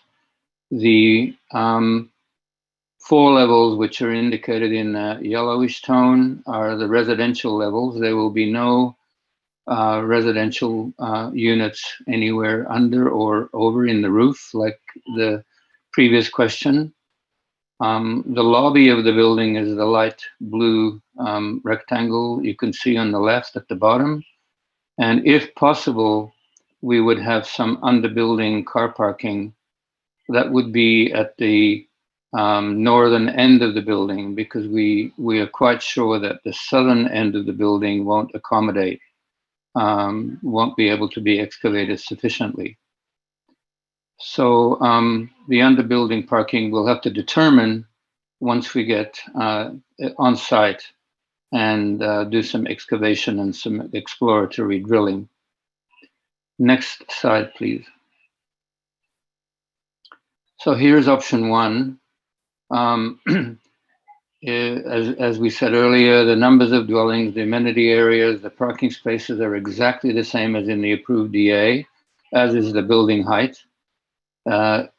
It's more than likely, although we're not sure yet, that the building will be lower actually than the approved initial or original height. This option with all the parking on grade behind the building, and the increase in the protected green space in this option is small, but there is about another 150 square meters compared with the approved development agreement. Next slide, please. So again, the numbers of dwellings and so on in option 2 are exactly the same. The height is the same. The parking numbers are the same, but approximately 30% of the parking might be possible to place under the building on the northern end of the building. And this would result in an increase in protected green space of another 595 square meters, which is then, I think, it's quite a reasonable increase. And then the next slide, please. Oh yes, so this is not at all part of the development agreement application, but it is something that we've been thinking about, the pedestrian connection between the community on Lynette Road and this new community being formed at the head of the Lynette Road, to encourage people to use the Macintosh Trail. So in the next stage of the development agreement, you can see that you can walk through into the next cul-de-sac, walk around the sidewalk of that next cul-de-sac, and arrive at the head of Macintosh Street. Brittany showed you some possible connections further south. We believe there may be a possibility, but I'm really just sort of suggesting this as an exploratory idea, that we could connect to the Macintosh Trail through that dotted line that you can see there. There is potentially some space between two lots, and it's relatively walkable on that red dotted line that we illustrate here. But emphasizing this is not part of the agreement at all. It's just our attempt and our willingness to try to support Councillor Cuttle in her ambition to increase the pedestrian and active trail opportunities in the area. So that is the end of our presentation, and we're open to questions. Great. I was just about to give you the 30-second warning, Tom. So you're right on the button. Thank you. Okay. So again, thank you the applicants for giving some clarification on that. I don't see anyone in the chat who'd like to add comments, so I'm just looking at any members who have clarification questions for the applicants at all. Nope, seeing none. So as mentioned before, we don't have any public speakers, so there's no need for the applicants to respond to any of the questions or concerns that are brought forward by the public. So with that, I ask for a motion to close the public hearing. Moved by Councillor Cuttle, second by Councillor Cleary. All those in favor? Aye. Aye. Opposed? Seeing none. All right, I'll ask Councillor Cuttle if you could put the motion on the floor, please. Thank you, Mr. Chair. So I move that Halifax and West Community Council 1 approved the proposed amending development agreement, which shall be substantially of the same form as set out in attachment A, and 2, require the amending development agreement be signed by the property owner within 240 days or any extension thereof granted by council on request of the property owner from the date of the final approval by council and any other bodies as necessary, including applicable appeal periods, whichever is later. Otherwise, this approval will be void and obligations arising hereunder shall be at an end. Councillor Cleary, second. Thank you. Moved by Councillor Cuttle, second by Councillor Cleary. Councillor Cuttle. Trying to unmute myself and I'm already unmuted. Thank you, Mr. Chair.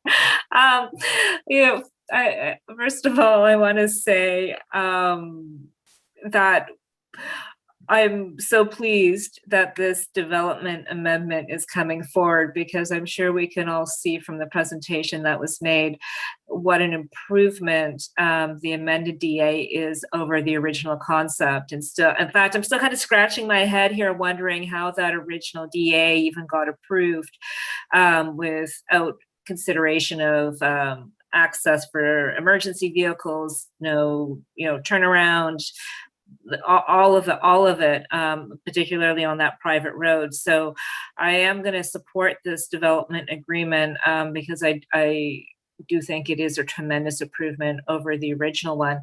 And particularly to note just the transition from the single family to the townhouses to the apartment buildings, the movement of the parking, it seems to me this is much more well thought out, much more laid out, and also still enables those pedestrian connections that I was concerned about to happen.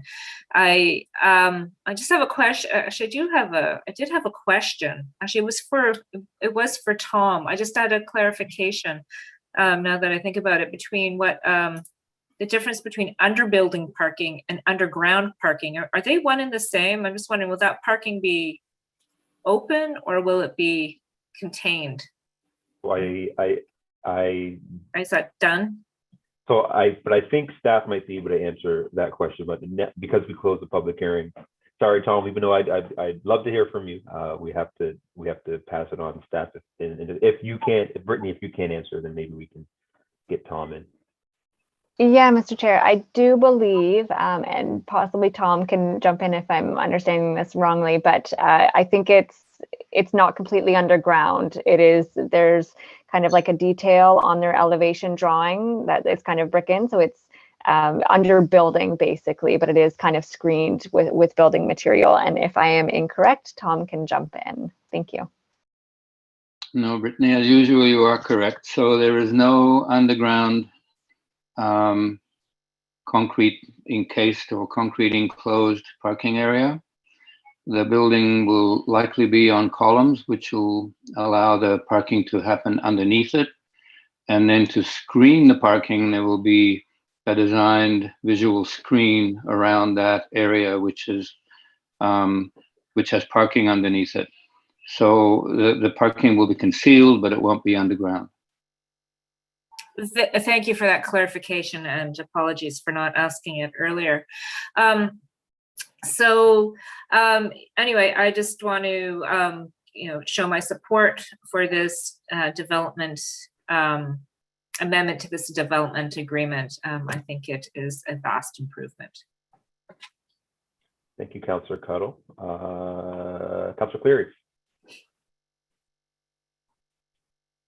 Thank you, Mr. Chair, and thank you, colleagues. I just wanted to jump in and say, of course, I'm supporting this for the same reasons as Councillor Cuddle. When she asked the question earlier to staff about private driveways and private roads, I've got a number of them, like Regatta Point, the condominiums, the townhouses built around private roads. Dingle Road, for example, is the same structure and width and design as Lynette, and it sees thousands of vehicles to go down to the Fleming Park, way more than Lynette will ever see. So I'm just going to put in a plug here for when my report comes back and on the budget for making sure that we continue on with the title searches for non-accepted streets, that we continue that project, because we need to move forward on these. We've got a lot of stuff that's private, non-accepted, public, and public that we need to deal with. But I think in terms of this, Councillor Cuddle is correct. It is a better design and concept than the original that came in, and I fully support this. So thank you, Mr. Chair. Thank you, Councillor Cuddle. Thank you, Councillor. And seeing nobody else looking to speak, I will call for the question. Question? Questions called. All those in favor? Aye. Aye. Aye. Aye. Opposed? Hearing none, that passes. Thank you, colleagues and staff and the applicants for presentation. And we're moving on to 6.2.1 case 2310, appeal of variance refusal 1891 Vernon Street, Halifax. Again, this is a public hearing, and we'll start with staff presentation and give the applicants an opportunity to present up to 5 minutes, and then we'll go to the speakers list. As a reminder, all speakers that are watching from home, in order to have signed up for the speakers deadline, or speakers to speak, the deadline was 4:30 the day prior to the hearing. We have 4 speakers registered for this variance hearing. So first, we'll pass it to staff, which I believe is Brenda. Yes. Good evening. Hello. Hi. Good evening, Mr. Chair and members of council. My name is Brenda Seymour. I'm a planner 1 with planning and development and current planning. And I'm going to just share my screen here. Just give me a moment.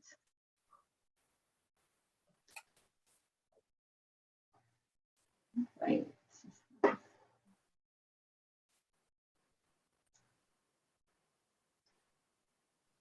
There we go.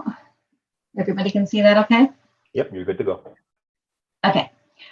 So I'm presenting case 23102, which is an appeal of the development officer's refusal of a variance at 1891 Vernon Street in Halifax. A variance request has been submitted to permit construction of an addition to an existing single-unit family dwelling to add 2 additional units, and 4 variances have been requested.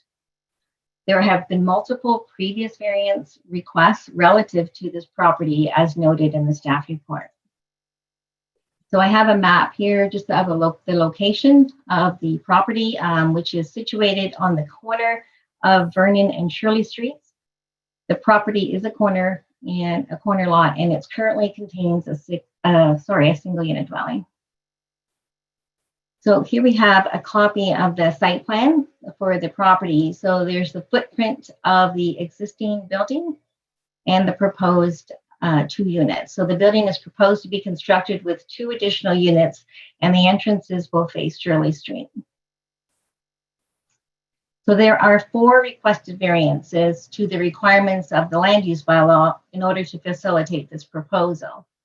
The property is zoned R2. It's in the Halifax Peninsula Land Use Bylaw, and it is in Peninsula Center Secondary Plan Area. So the lot coverage proposed to be increased from 35% to 40%.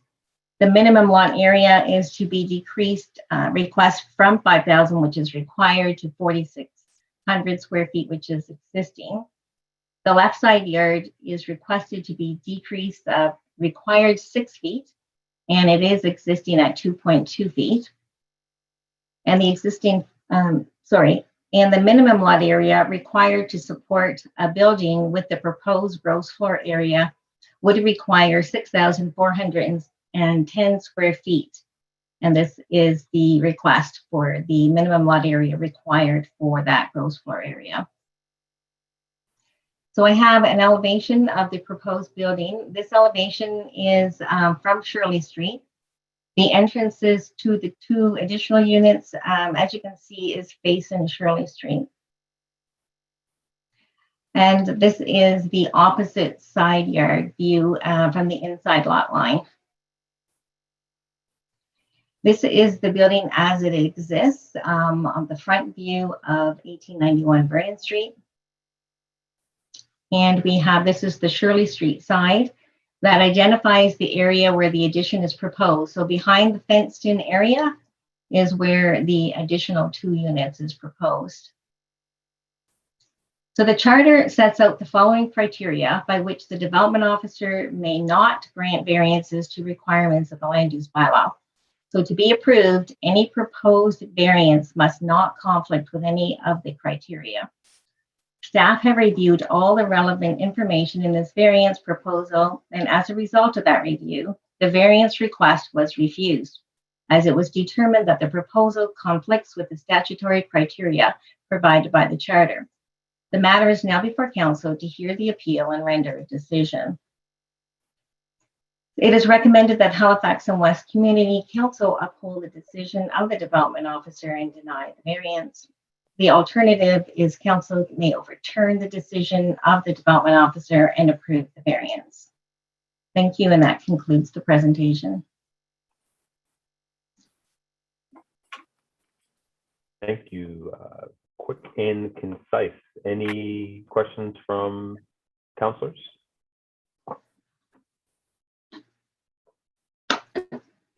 So seeing none. The only question I had, you mentioned that this was before us in the past, and forgive me for not going back and looking at the history. I wonder if you can just give us a quick overview of what were some of the previous iterations that we've seen on this file. Yeah, so there have been 4. This is the 4th variance request. The first one was they applied in 2015. And it actually went to council in 2016. So at that time, the proposal was approved by the development officer, but it was overturned by council. So in 2018, there was a second request for the variance, and there was a substantial appeals and petitions, and the owner decided not to move forward at that time. With the community council. So then there actually was a 3rd application in 2019, and the variance was denied by the development officer. The variance was not appealed. And so then they came back again August of 2020. And so basically staff taken the above into account with all that previous history We further assessed the property under the charter criteria and determined it to be denied. I'm on mute, sorry. Thanks, that's helpful information, and I'll say that the applicant is persistent at the least. So go to Councillor Cleary. Thank you, Mr. Chair. Just a very quick question for Ms. Seymour. So just to be clear, so the very first time a variance application came forward, staff, the DO, actually granted the variance. It was appealed and came to Community Council. The Community Council overturned that? Through Mr. Chair to the councillor, yes, that's correct. So, and I don't know if this is even a fair question to ask, but is it fair to say that staff's, the DO's decision on the last two are, I don't want to say prejudiced, but based on the fact that Community Council denied the first one?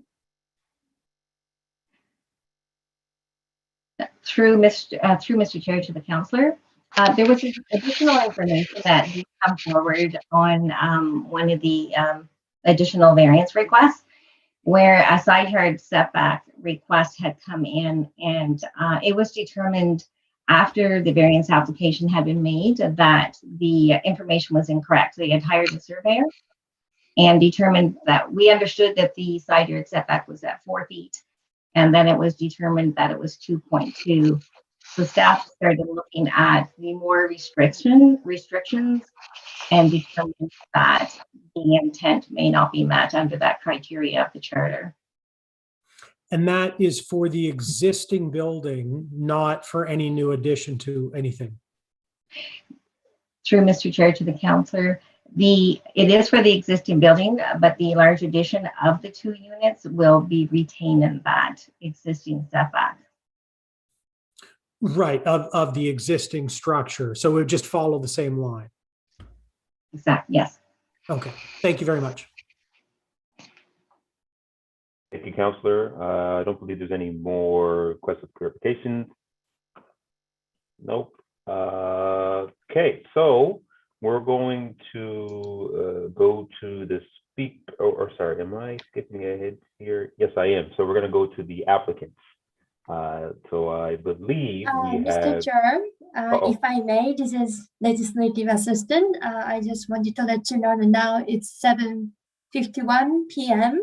and we have an applicant who gets to speak for up to 5 minutes, and we have 4 speakers who also gets to speak up to 5 minutes. So if this is the good timing, I recommend Community Council to move the motion to extend the meeting.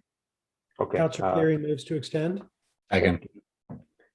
Councillor Mason, you didn't look too happy to second that, which is fine. All those in favor? Aye. Aye. All right. We'll try to speed through it, but not rush any speakers, but we'll try to get through it.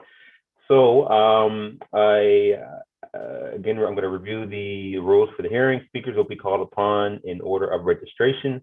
Please remain on mute until your name is called. Once called, you can unmute the microphone and you will have 5 minutes to speak. Once you have completed your comments, please remute your microphone and then leave the meeting by hanging up your phone if you're by phone, or you just mute yourself if you're on the Zoom. These meetings are webcast, and you can view the rest of the proceedings via the link on Halifax.ca meeting agenda page. So there are 4 speakers that have signed up, and I'm going from those who, in order of signing up. And the first excuse me, Mr. Chair. First, we have appellant present to provide the presentation and speak up to 5 minutes. Sorry, long day. All right, applicants. Mr. LeBlanc, please take this chair away from me.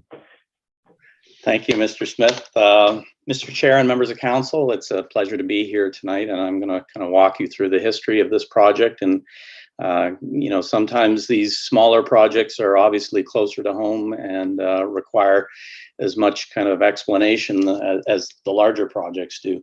But if we could move to the next slide, I wanted to start with a bit of the background of this project. And to answer some of the questions that were initially asked, I think, this is a great example of gentle density within a walkable distance of Roby Street and the Quinpool corridor. So it's a great example of inclusionary zoning, which center plan policies are striving to achieve. And this application started in 2016. It was a 3-story structure, and as the planner mentioned, it was approved by the development officer. There was some appeals that went to council, and the original was rejected.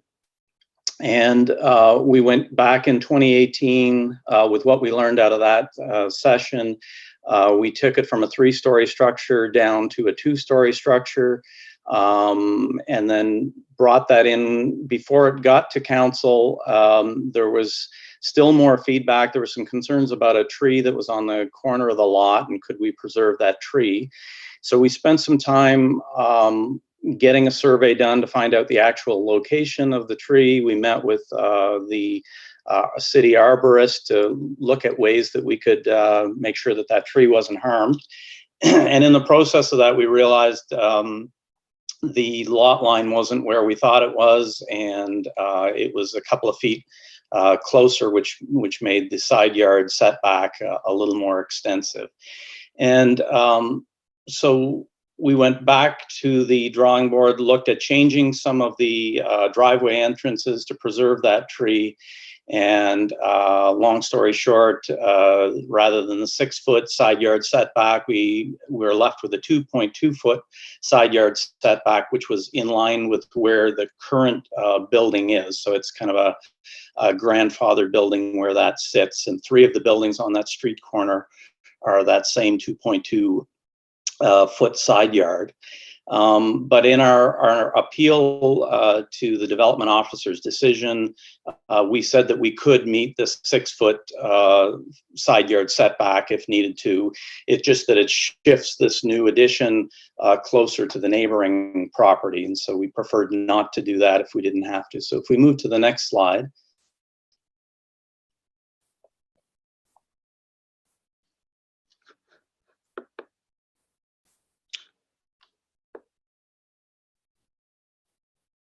This is the site plan. You can see the tree that was located. We've moved the driveway over. We're meeting most of the requirements. So in terms of the DO's review, I think we're really asking for our 3 variances, because we can meet that side yard setback if we're required.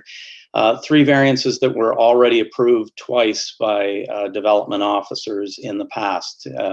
And in the meantime, we've cut the building back by 1 foot. We've reduced the 3rd story down to a 2-story. And if we move to the next slide, we're left with issues of lot coverage. And again, looking forward to Schedule B of the center plan, we're moving from a 35-foot coverage to a 50% coverage in the future.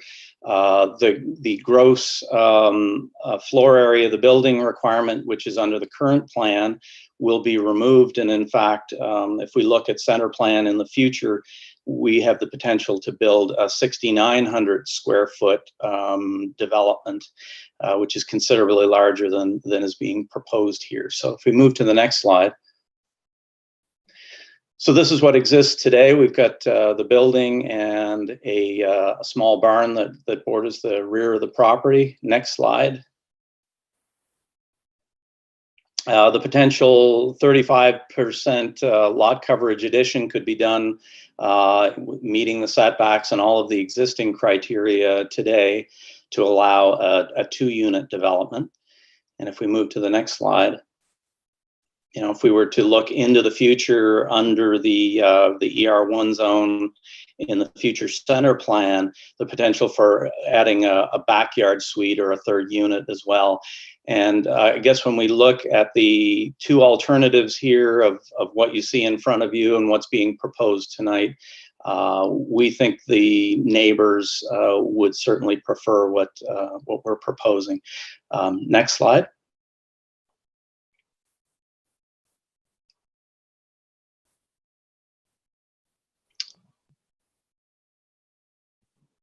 I think we just have a few more slides left that talk to the architecture. And Chris, if you have access to the mic, I'll let Chris Crawford, who's an architect in our office, speak to the last few. Excuse me if I may, I also wanted to note that 5 minutes has passed. So if you're going to come to the conclusion very quick. Yep, I think maybe I won't pass it over to Chris, just that we look at the center plan and the design guidelines for articulation and building height and street rhythm, and we think that this option is a better one than what we could build under center plan. And I'll just conclude with that. Thank you, Rob. That's great. Anyone has, oh, sorry, yes, or no, that's staff, that was Councilor Cleary. Anyone have any questions for the applicant at all? Councilor Mason? Yes, I'd like to ask Chris if he can tell us in 30 seconds what he wanted to say. Because he kept going like this and he couldn't get his. Chris, you had a comment on the architecture I'd like you to share, please. Assuming you can unmute. There you go. Okay, so yeah, I think it's important to look at the context of this site, and I think we'd be remiss to not include the fact that this is a corner lot, and the remainder of the lot as it exists today is a parking lot with a fence enclosing it on what is a beautiful streetscape. So I think there needs to be some special consideration to the fact that we're introducing, two walk-up units at 2 stories that are going to contribute and fit in with the architecture of that neighborhood. It's not out of scale. And as Rob mentioned, I think there's the future potential for much more density on that site. So I think this should be, and we're keeping the beautiful trees. So it for me seems like, an easy win for the neighborhood, and certainly will bring some more consistency to that Shirley Street facade. Any further comments, Councilor Mason? Thank you. No? Okay. You froze for a sec. All right, so moving on to what we were supposed to do at this point, and I will follow my paper more closely now. So I spoke earlier on the rules for the speakers, and I'll just read it again. Speakers will be called upon order of registration. Please remain on mute until your name is called. Once you're called, please unmute your microphone and you'll have 5 minutes to speak. Once you've completed your comments, please remute your microphone and leave the meeting or hang up your phone. This meeting is these meetings are being webcast, and you can view the rest of the proceedings via the web link on halifax.ca. So our first speaker is Mary Evans. So if you are here, please unmute, and you have 5 minutes, and our clerk will give you a 30-second warning when you're getting close.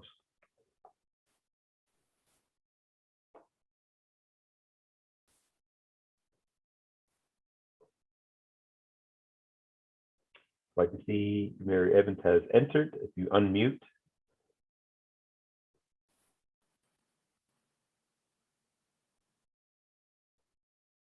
If you're speaking, we can't hear you.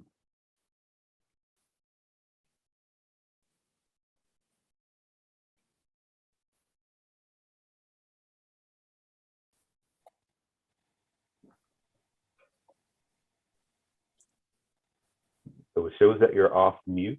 I can't see a picture, so I'm not sure if you're speaking or not, Mary. Mr. Chair, we can assist Mary offline to assist. So you may go to the next speaker. Okay. So Mary, we'll come back to you, I promise. So the next would be Patsy Jones. And if you are here, you can unmute and you'll have 5 minutes. And sorry, I just missed that Patsy is not present at this moment. We are also confirming to see if they experience any technical difficulties. So please go to the third speaker. Okay. So moving to the third speaker, which would be Jacob Glover. And same rules, take your microphone off mute and you have 5 minutes.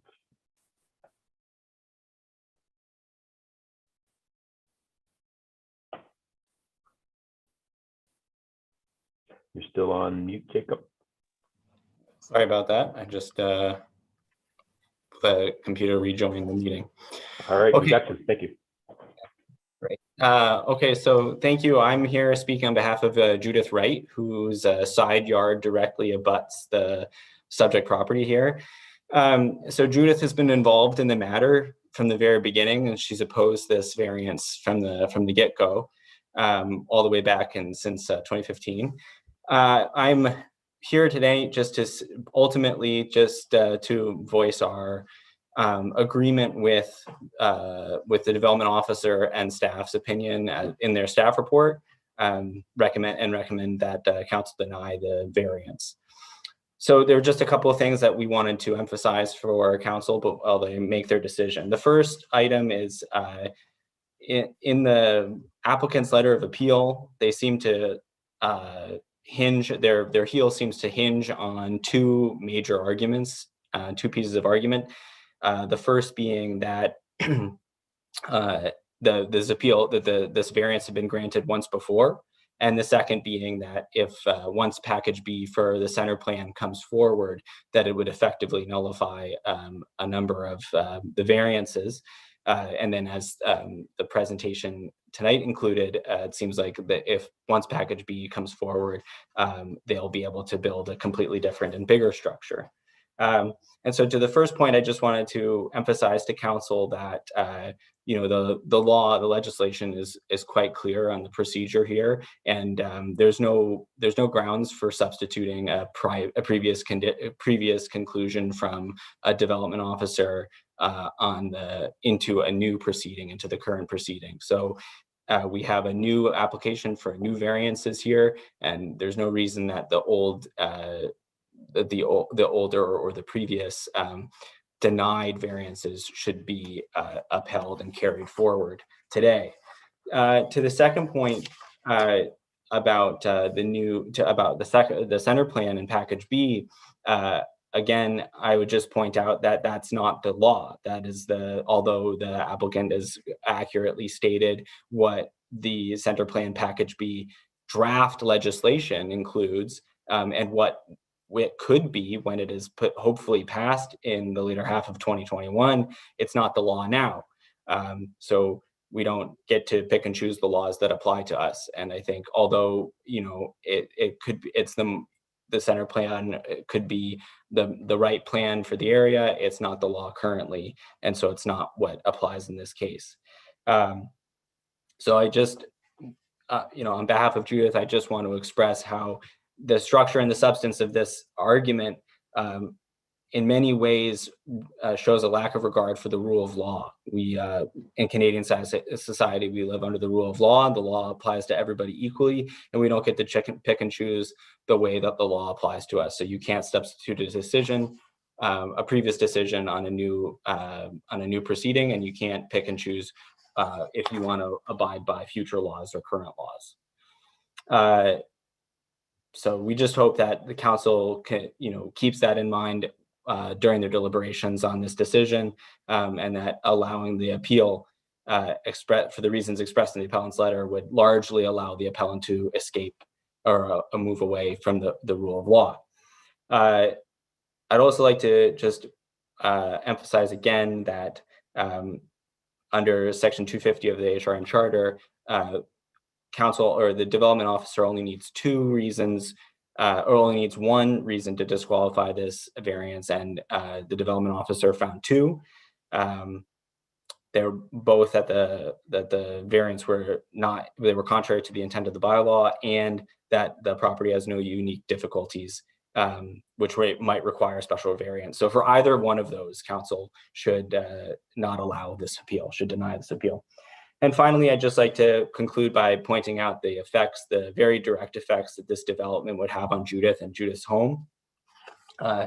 Firstly, the creation of the parking lot, the driveway next door, could disfigure Judith's property, her side yard, which requires that there be a slight slight hill into the subject property's backyard. Without that slight hill, Judith's yard would be disfigured and would put an unfair financial burden on her to remediate it.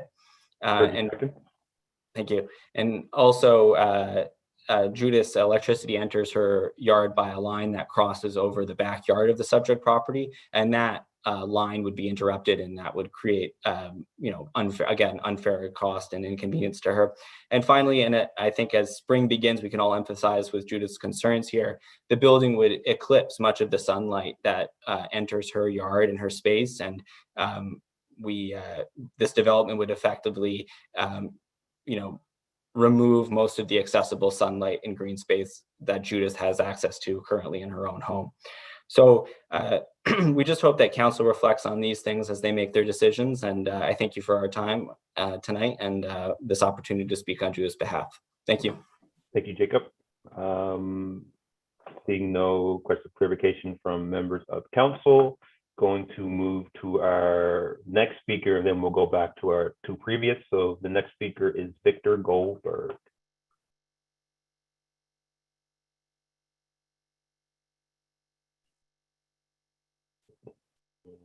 I believe. All right.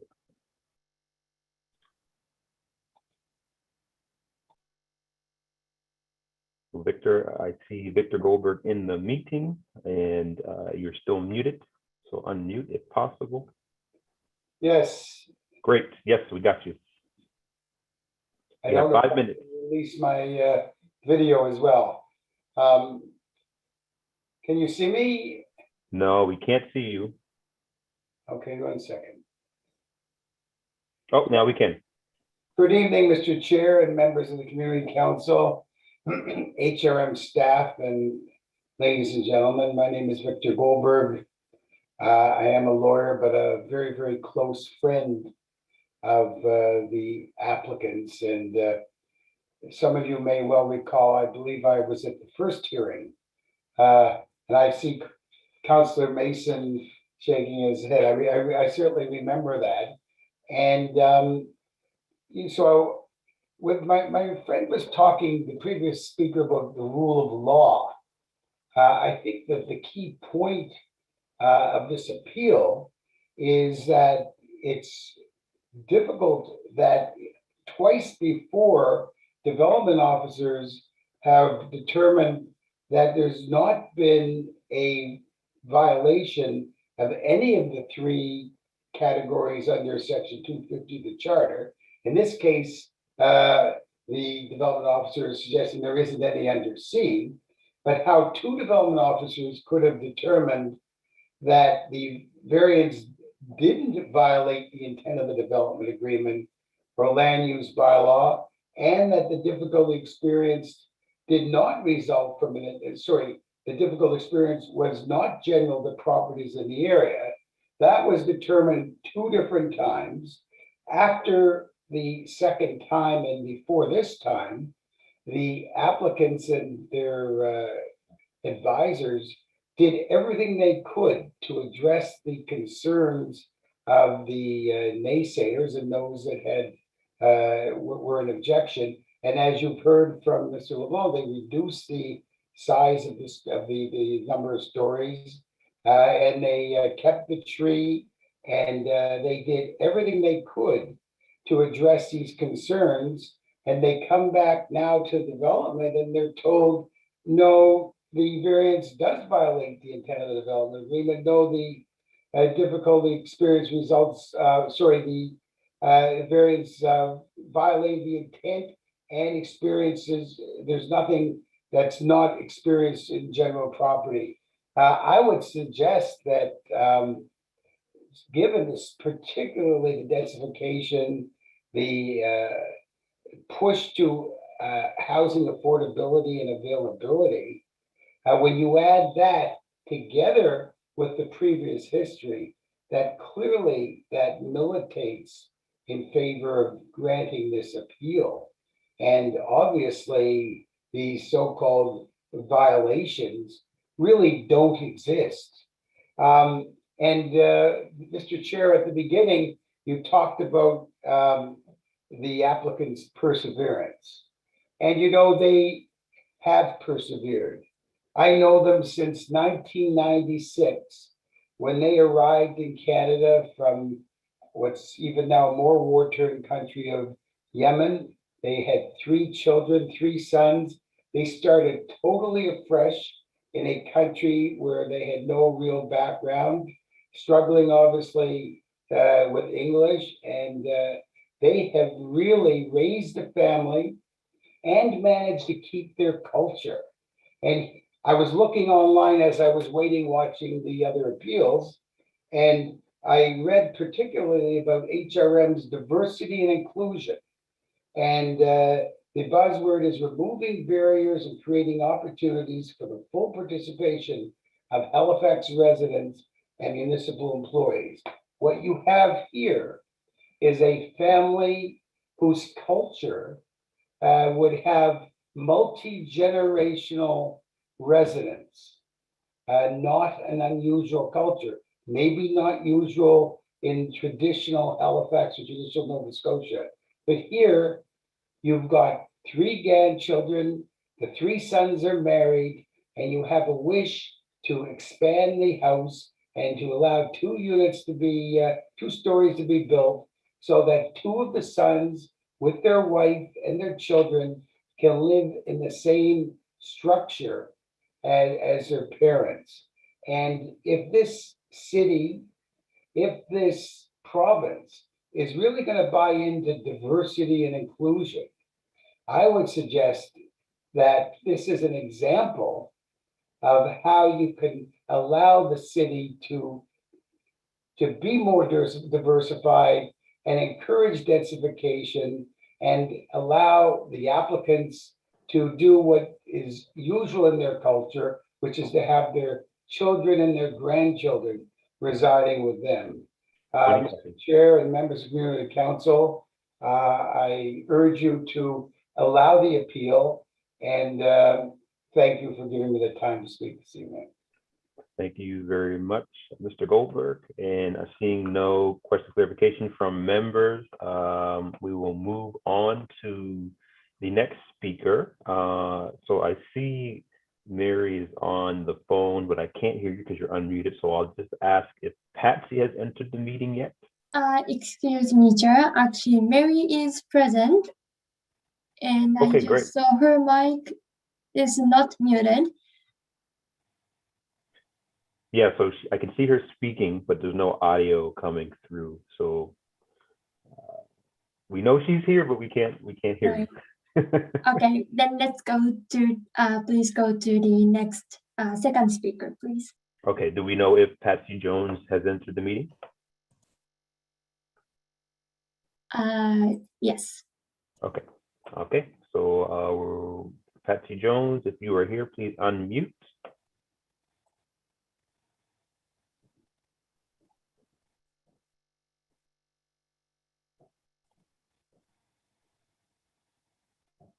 Hello, can you hear me? Yes, we can hear you. You have 5 minutes. Thanks for joining us.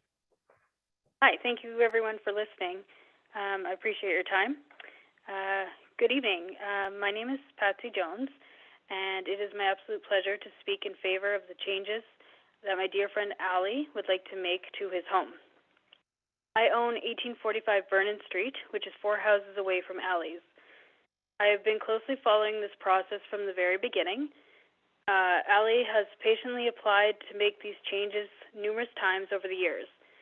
After each rejection, has been willing to return to the drawing board to ensure that each issue was dealt with correctly. His plan is to create a house that is not only lovely and suitable for his family's needs, but painstakingly in keeping with the style of the neighborhood houses. My understanding is that the new house will take up 40% of the property, which research indicates is quite common in our neighborhood already. It is a mere 5% more than what he is presently allowed to build without needing any approval. And interestingly, when the city center plan is in full effect, Ali will be permitted to build up to 50%, also without needing approval. I have spoken to some of our neighbors and must conclude that there is no legitimate or reasonable grounds for Ali's proposal being denied. I believe that each each of us feels grateful, lucky, and appreciative to live in a comfortable, wonderful neighborhood, and should therefore understand why Ali and his beautiful family would want to comfortably live there as well. Let's try hard to be kind to one another, and I thank you all for your time and for allowing me to speak on Ali's behalf. Thank you very much, Patsy. We appreciate you coming tonight, and seeing no questions, clarifications from members. We will move on to our next speaker. Again, thank you. Thank you very much. Good night. Yeah, thank you. So it looks like Mary Evans is still on the phone, trying to frantically trying to get the technology going. Mr. Chair, so Mary is currently attending through Zoom link, but now she's trying to calling in. Okay. So if you could wait a little bit more to see. Yeah, not a problem. We'll put on some waiting room music since we're on the Zoom. Wei Mason, since you're the music guy, you can share your screen and well, I your best tune. was just gonna say, like, it's taking everything in me not to just run down to Mary's house, which is only 4 blocks away, and bring her a microphone. The beauty of small town Halifax. So I see her; she's dialing now, so we'll give her a moment or so.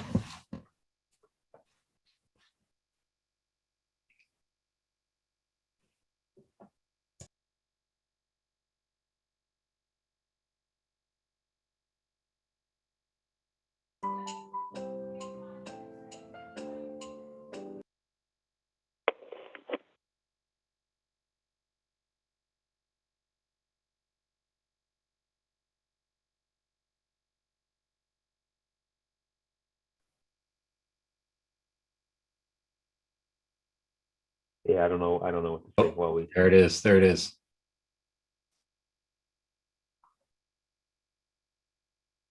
Oh, I see a number has entered. So I don't know what the procedure is to unmute on Zoom through phone. How do you do that, clerk? Yes. And now it's unmuted. I should be unmuted now. Turn your computer sound down there, Mary. We're getting some feedback. What do you want me to do? Mute your computer, because we're getting feedback from your from that audio through your phone. Any way to mute my computer? There you go. It's all working now. They muted you at this end. We're perfect. Go ahead. May I speak? Hello, City Council. Since 2005, I've lived on Vernon Street. Mary, you just got to hold the phone to your ear. Sorry. Since 2005, I've lived on Vernon Street. This is a residential neighborhood described as mixed use. Most of the buildings are 2 or 2.5 stories, but they're not exclusively single-family dwellings. We have apartment buildings, for example, in Preston. Therefore, my first point is this plan does not violate the look or the feel of our neighborhood, and I'm in favor of this. Mr. Alware's plan does allow for further densification on the Halifax Peninsula. Therefore, his plan is in accord with the city's general policy. This is the direction the city has been moving in, and for this reason as well, I'm in favor. As I said, I live on Vernon Street, and I live right beside the convenience store at Vernon and Linden Street. When I bought my house 16 years ago, the store was a shamefully derelict building, untidy and falling apart and full of vermin. It was an eyesore on the neighborhood landscape, possibly even a health hazard. After Mr. Alvarez bought, the applicant that is, bought the house a few years ago, all this changed dramatically. He got rid of the rats and the vermin. He replaced the rot and the bad plumbing. He remade the whole property clean and safe. Not only is this an enormous improvement to the entire community, but Mr. Alvarez was consultative with us, his neighbors. He was sensitive to individual concerns. Living right next door, I was grateful for his attention to cleaning up construction debris daily and for being careful about noise and disruption. I think some acknowledgement of Mr. Alvarez's previous renovations in this neighborhood are relevant. I know the applicant to be a careful, aware, conscientious, attentive, and considerate neighbor with a strong sense of community and civic duty. I value his and his family's contributions to our neighborhood. I'm in sympathy with his wish to enlarge and extend his house, and I hope some agreement may be reached about this with his immediate neighbors. I am in favor of his application. Thank you. Thank you very much. Heard you loud and clear. So we appreciate you being here tonight, Ms. Evans, and I don't see any questions of clarification from members. So again, we appreciate you all joining us this evening. And that finishes our speakers list for tonight's meeting. So I will just ask if the applicants would like 5 minutes to respond to any of the comments they heard tonight. And if not, you don't have to. If not, we can move on. No, I think if I could just conclude by saying that I think what's being proposed here is certainly consistent with, like I mentioned before, the general density that center plan's trying to achieve. And we're in a location where walkability, we're close to the commons, we're close to schools and facilities. I think this is a great example of what center plan's trying to achieve. I'll just leave it at that. Okay, thank you very much. So I will ask for motion to close the public hearing.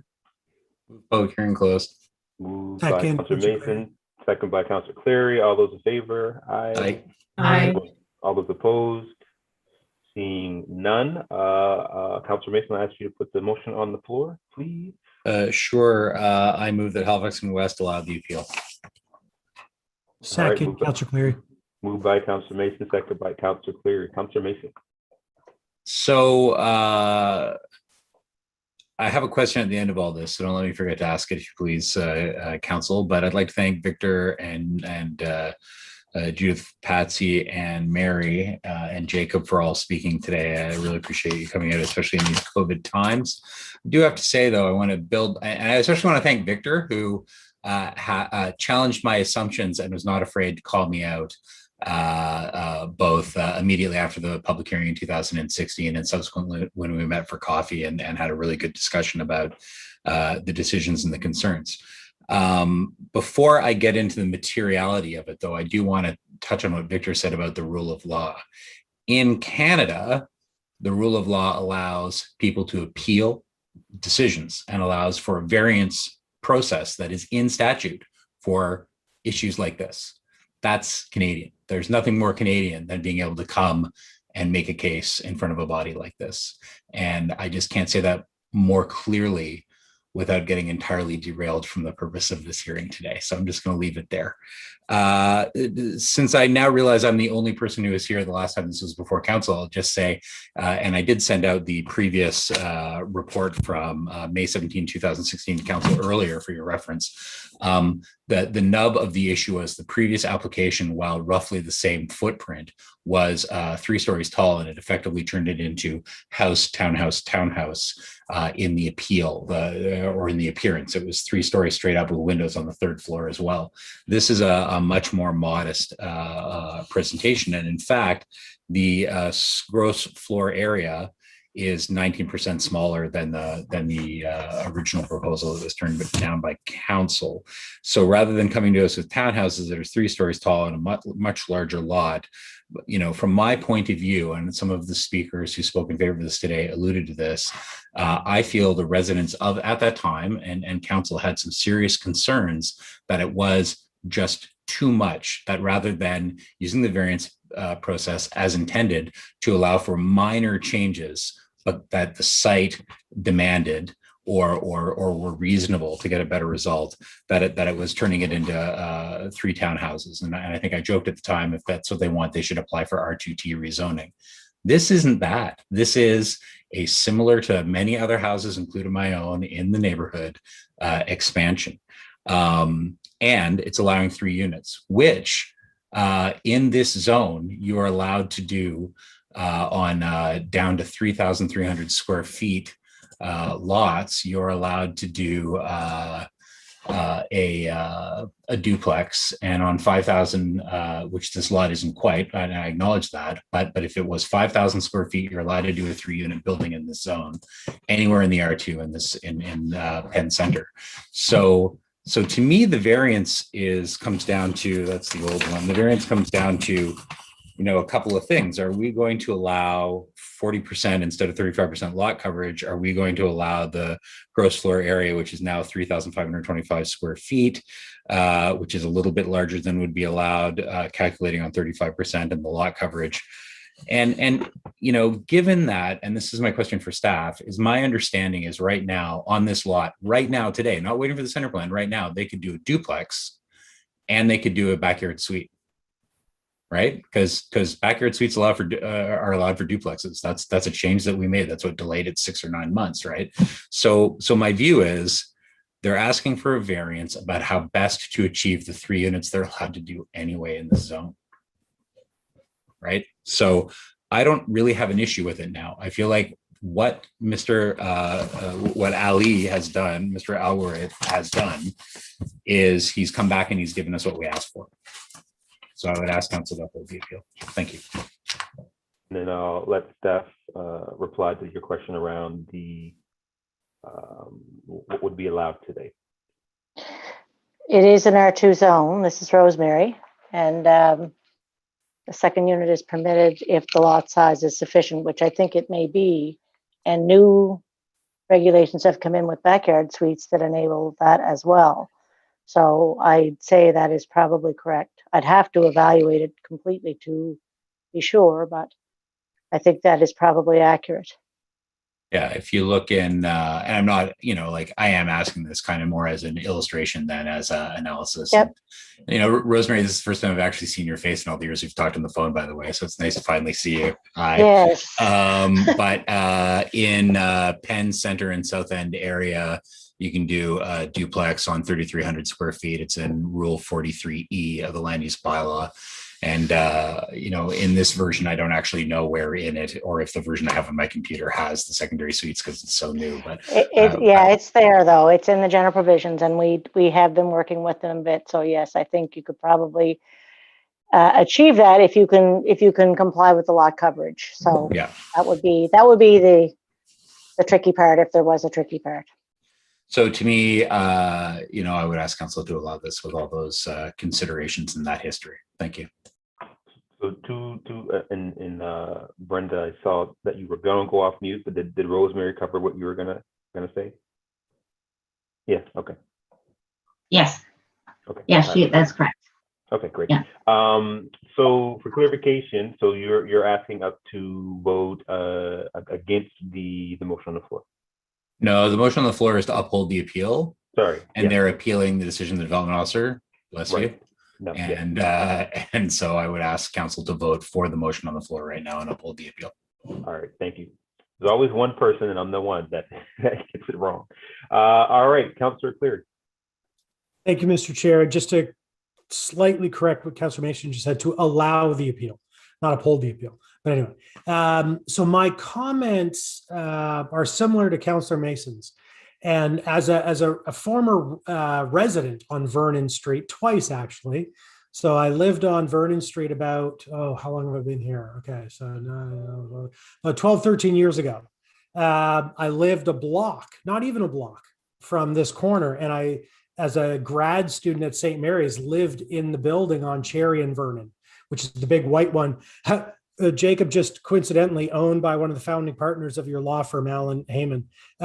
It's a 16-unit apartment building, and it's a great for the street, and it's a great way of having density in that area.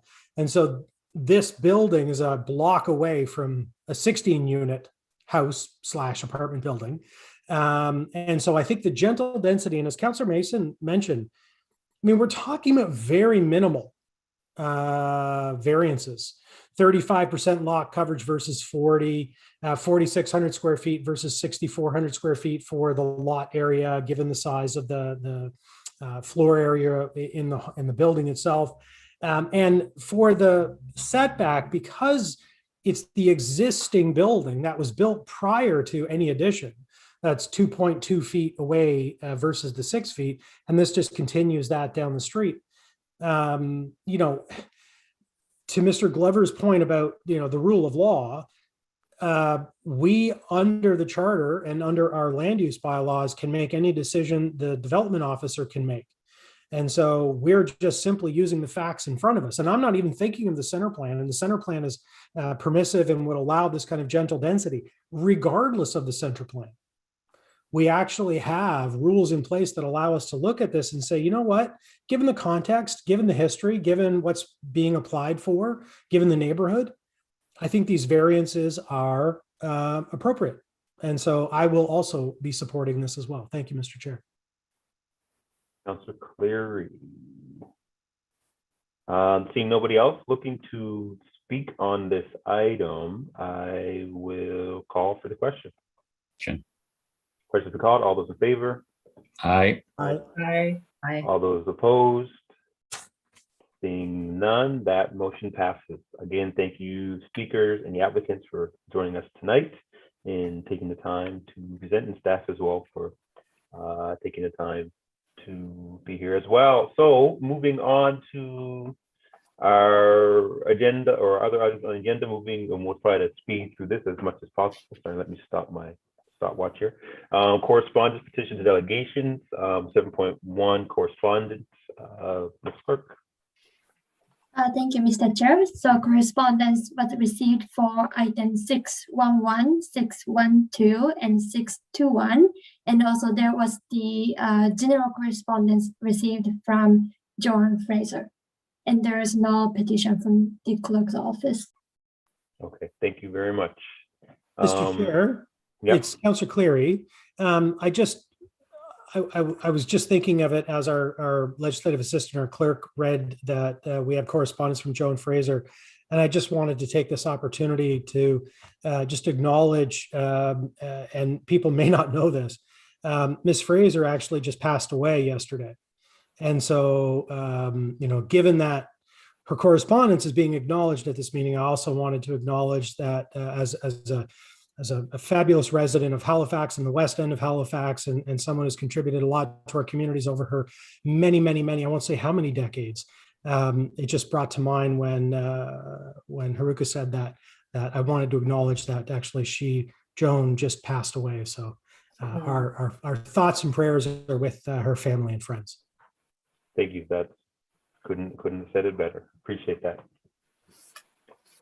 Going on to petitions, 7.2, there are none. From my understanding, any members have any petitions? Seeing none. Presentations, there are none. Going to reports, 8.1, case 22898, 13th Amendment to Brello Estates Development Agreement, Timberley, and I believe this is Councillor Stoddard. I move that Halifax and West Community Council give notice of motion to consider the proposed amending development agreement as set out in attachment A for the development of a multi-unit building. Moved by Councillor Stoddard, second by Councillor Cleary. Second. Thank you. So is there a presentation on this item? I'm not sure. There is no presentation on this item. Okay, so I'll pass it to Councillor Stoddard if you have comments. Let's see. This is the 13th amendment for Brunello. They propose a 33-unit residential building with 3 towers. There's 2 towers that are 12 stories and 1 tower that's 16 stories, and they're all for mixed use community in the community development agreement.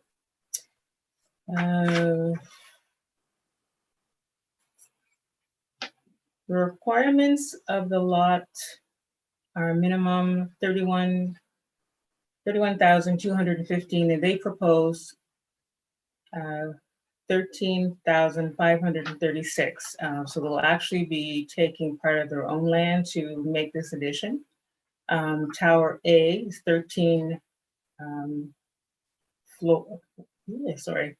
floors, and proposed is 4. So that's the only real difference. Tower B is proposed at 10 and they have 9, and Tower C is identical, what's proposed and what's required.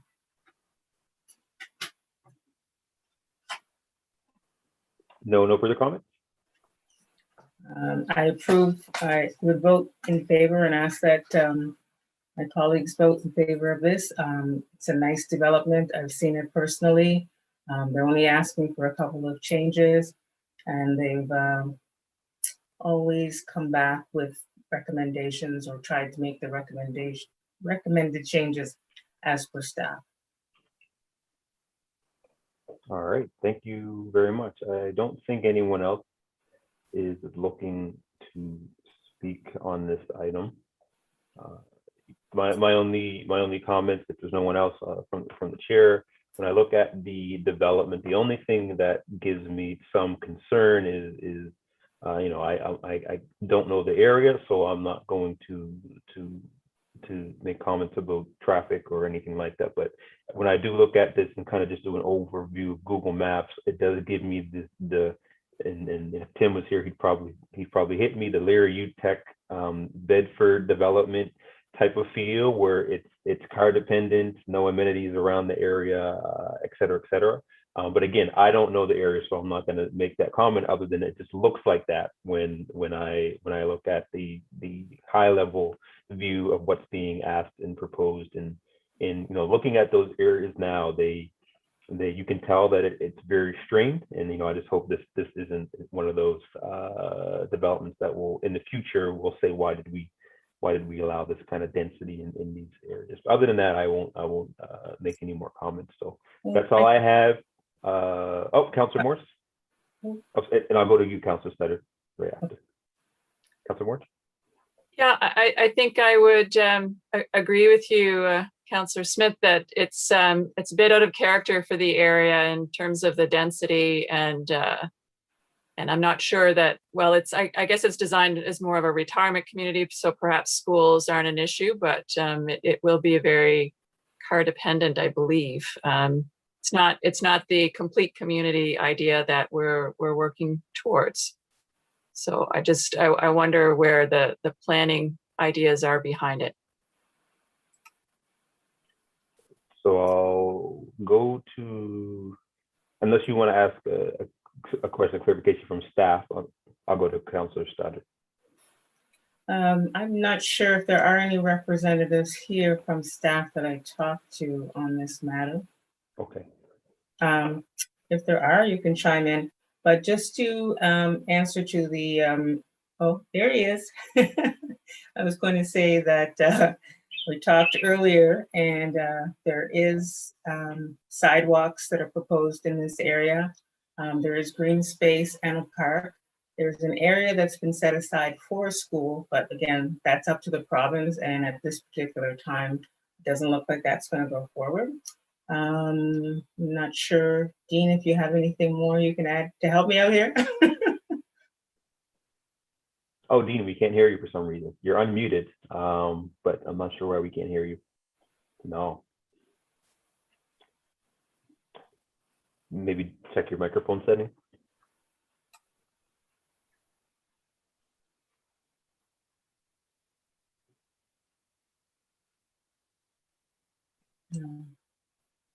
So I'll let you figure that out. And I think it was, yeah, Councillor Cuttle, you were next. There you go. I think I had to would figure it out by now. Yeah, so I get what you're saying, Councillor Smith and Councillor Morris. 100%. I too have worries about putting density in areas that don't promote walking. There is a Sobeys nearby here that you might not be aware of. And also, I think it's about, from what I can judge, about half a kilometer to St. Margaret's Bay Road.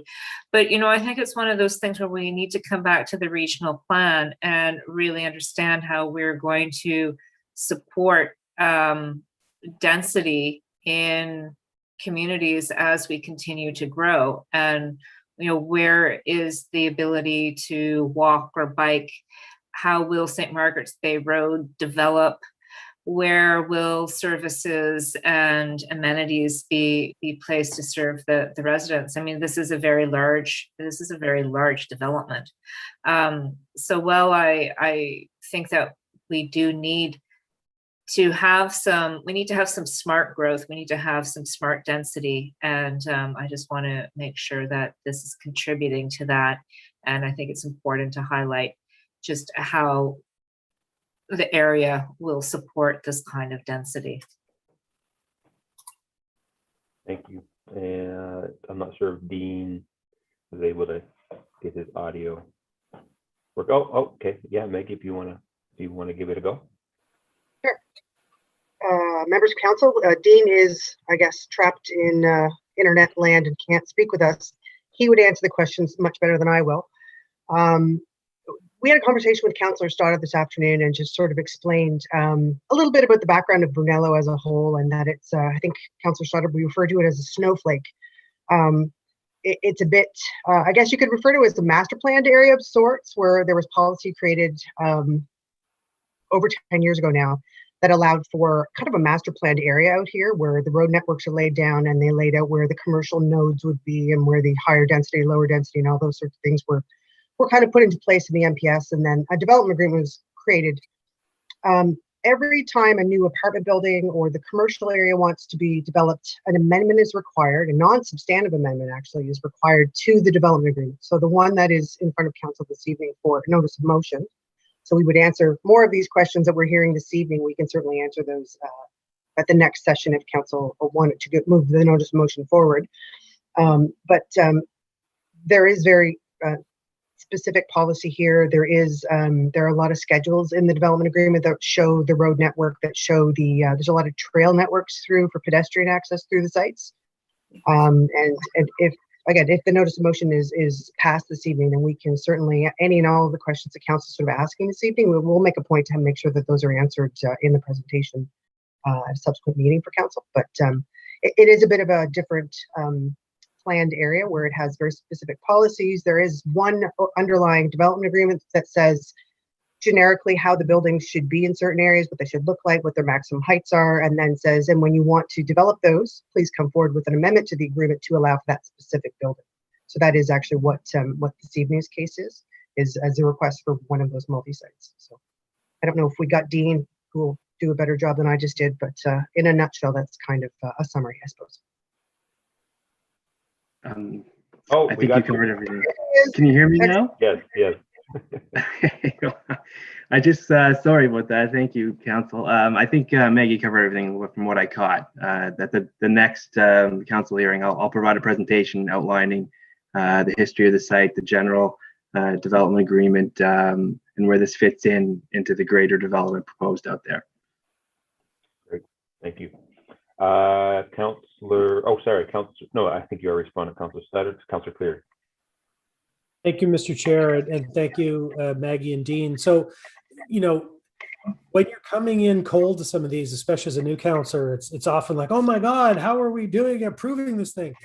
These are already things that are approved, and we're just being asked to kind of move density around here, approve this building out there.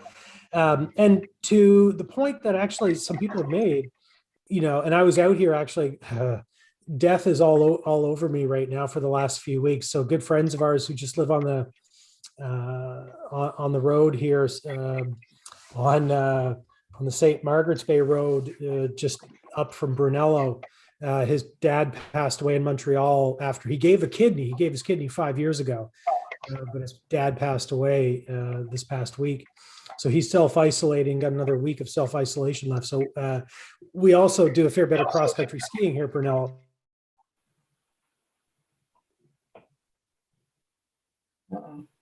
Did he freeze for other folks as well? Never sounded better, Mr. Chair. Things that's interesting about these kind of suburban areas that are further away is where you get these nodes. And I can't remember the guy's name who's one of the partners in Brunello there. Remember, he came to us in the last year or two about putting a pub in here. And so, those kind of things, creating that hub in the community. So those things are happening. Would I have approved this? I don't know how many years ago this was when it came forward. Probably not, but it's already approved. And so now it's a matter of making it the best it can be and making sure we have the commercial, the services, the retail within a reasonable distance for people in the area to get to. And so I appreciate where Councillor Stoddard's already been on this. It is what it is. Let's make it the best it can be. So I'll be supporting this. Thank you, colleagues. Thank you. So we probably just had a moment of what it's like to be one of your kids, because you froze and you were still speaking and you didn't realize that you froze and you just came and you kept going. So that we probably got a inside view of what it's like to be one of your kids at the moment. Other than that, we did get most of it. So thank you, Councillor, for that. So I don't see anyone else looking to speak. So I ask if for someone to call a question. Question. Great. Question's been called. All those in favor? Aye. Opposed? Seeing none. All right, that passes. Moving on to the next item, which is, case 8.1.2, case 22396, rezoning development agreement for land off Elm Grove Avenue in Meyer Road, Timberley. I believe this is Councillor Stoddard as well. Thank you. I move that Halifax and West Community Council, 1, give first reading to consider approval for the proposed amendment of the land use bylaw for Timberley Lakeside Beach Road as set out in Attachment A of the staff report dated February 17th, 2021, to rezone PIDs 401 43380, 401 62547, 401 162588, 401 62406, 401 62513, 401 62471, 401 62430, 401 62398, and 4014322, and schedule a public hearing. 2, give notice of motion to consider the proposed development agreement as set out in attachment B of the staff report dated February 17, 2021, and schedule a public hearing for the development agreement, which shall be held concurrently with that indicated in recommendation 1. I so move. Moved by Councillor Stoddard, second by Councillor Cleary. Thank you. Any comments on this, or you'd like to call the question? And it's the first reading, so that if you have any comments, I'm not going to stop you from commenting, but first reading. Okay, I'm good. All right. Cool. I don't want to stop you, but yeah, we'll have another chance to speak on this when it comes for the hearing. So if there's no comments, all those in favor, or call for question, sorry. Question. All those in favor? Aye. All those opposed? Seeing none, moving on. So I believe this will be maybe the first time where I hand over the chair to Councillor Morse. Uh-oh. So this next item is mine, unless somebody else wants to put it on the floor for me. We don't have to do the procedure of me. I'd be happy to move it for you, Councillor Smith. All right, that'd be great. On behalf of the great and good Councillor Smith, I move that Halifax and West Community Council give notice of motion to consider proposed development agreement as set out in attachment A of the staff report dated March 10th, 2021 to develop a mixed-use development on lands located on Almond Street and St. Albans Street and schedule a public hearing. I so move. Moved by Councillor Mason, second by Councillor Cuttle. Any further comments? It's been a long time coming. I look forward to hear what the public has to say about it at the public hearing. Thank you. Great, thank you. I'll make a quick comment from the chair. I know that there was some questions from the applicant wanting to get this at a meeting because there was some scheduling issues around when the hearing would be called or scheduled. So it's just to be clear, this is today we're dealing with the scheduling issue, and that's why it's in front of us tonight. And so that's been dealt with. Is there potential to have a special Halifax and West meeting to accommodate it, or will we just have it on a regular meeting? So I believe, and this is why my clarification, I believe because we got this in front of us tonight, it will actually, no, I don't want to assume. I'll just ask staff to clarify if this meets what the applicant was asking for.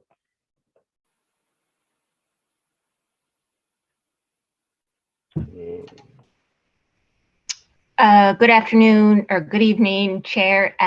It's Jennifer Chapman, the planner on the file. I just want to clarify first, can you hear me okay? I can hear you, but can't see you, but as long as we can hear you, oh, now I can see you. Oh, there I am. Okay, yeah. Great.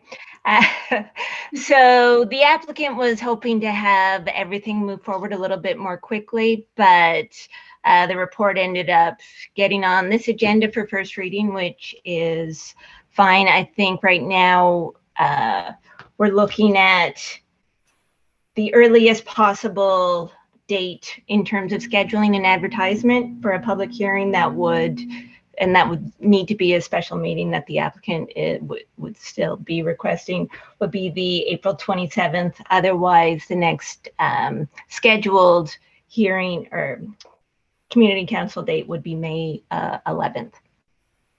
Okay.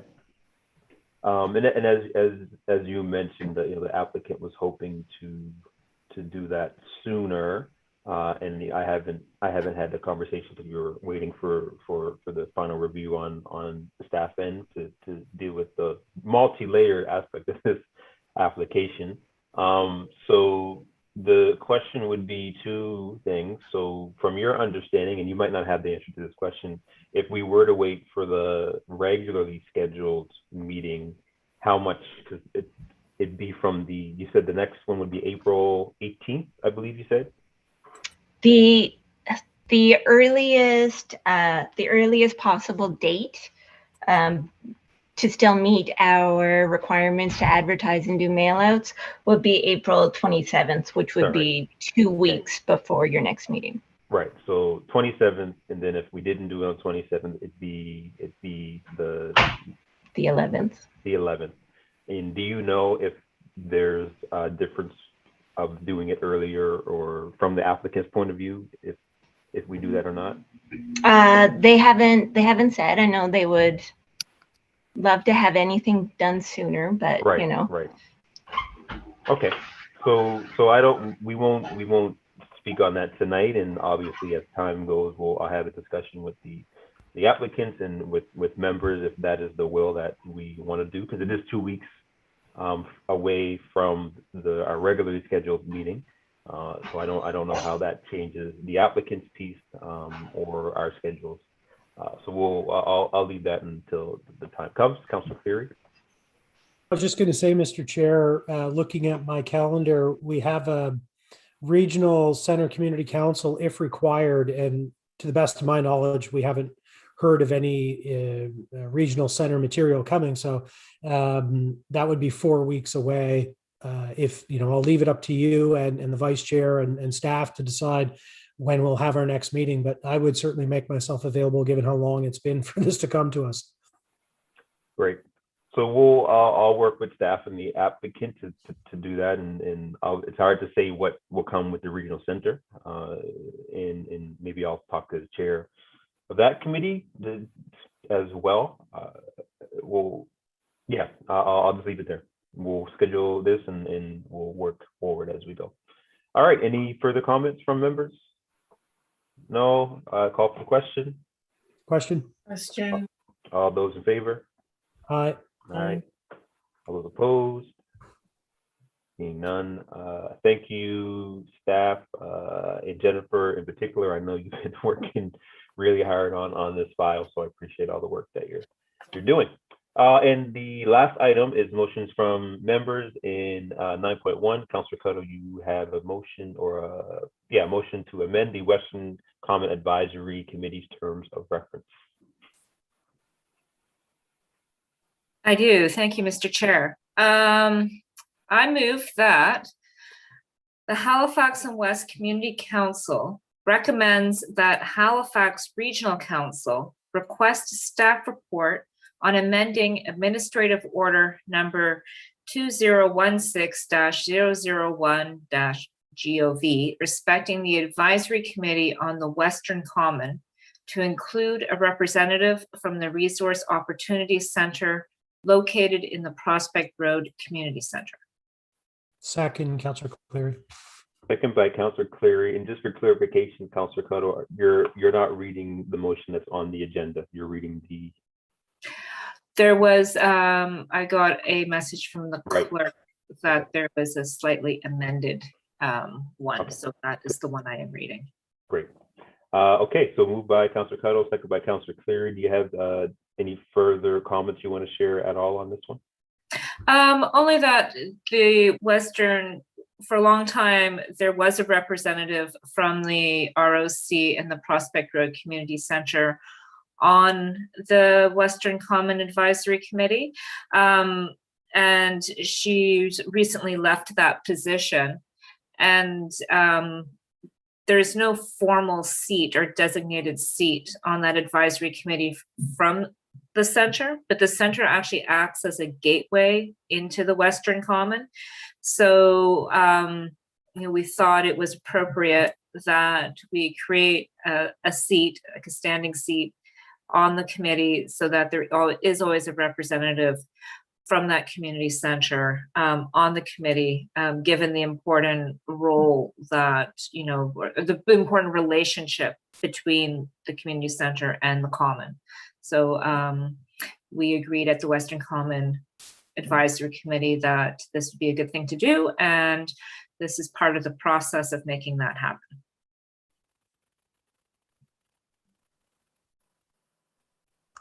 You're muted, Linda.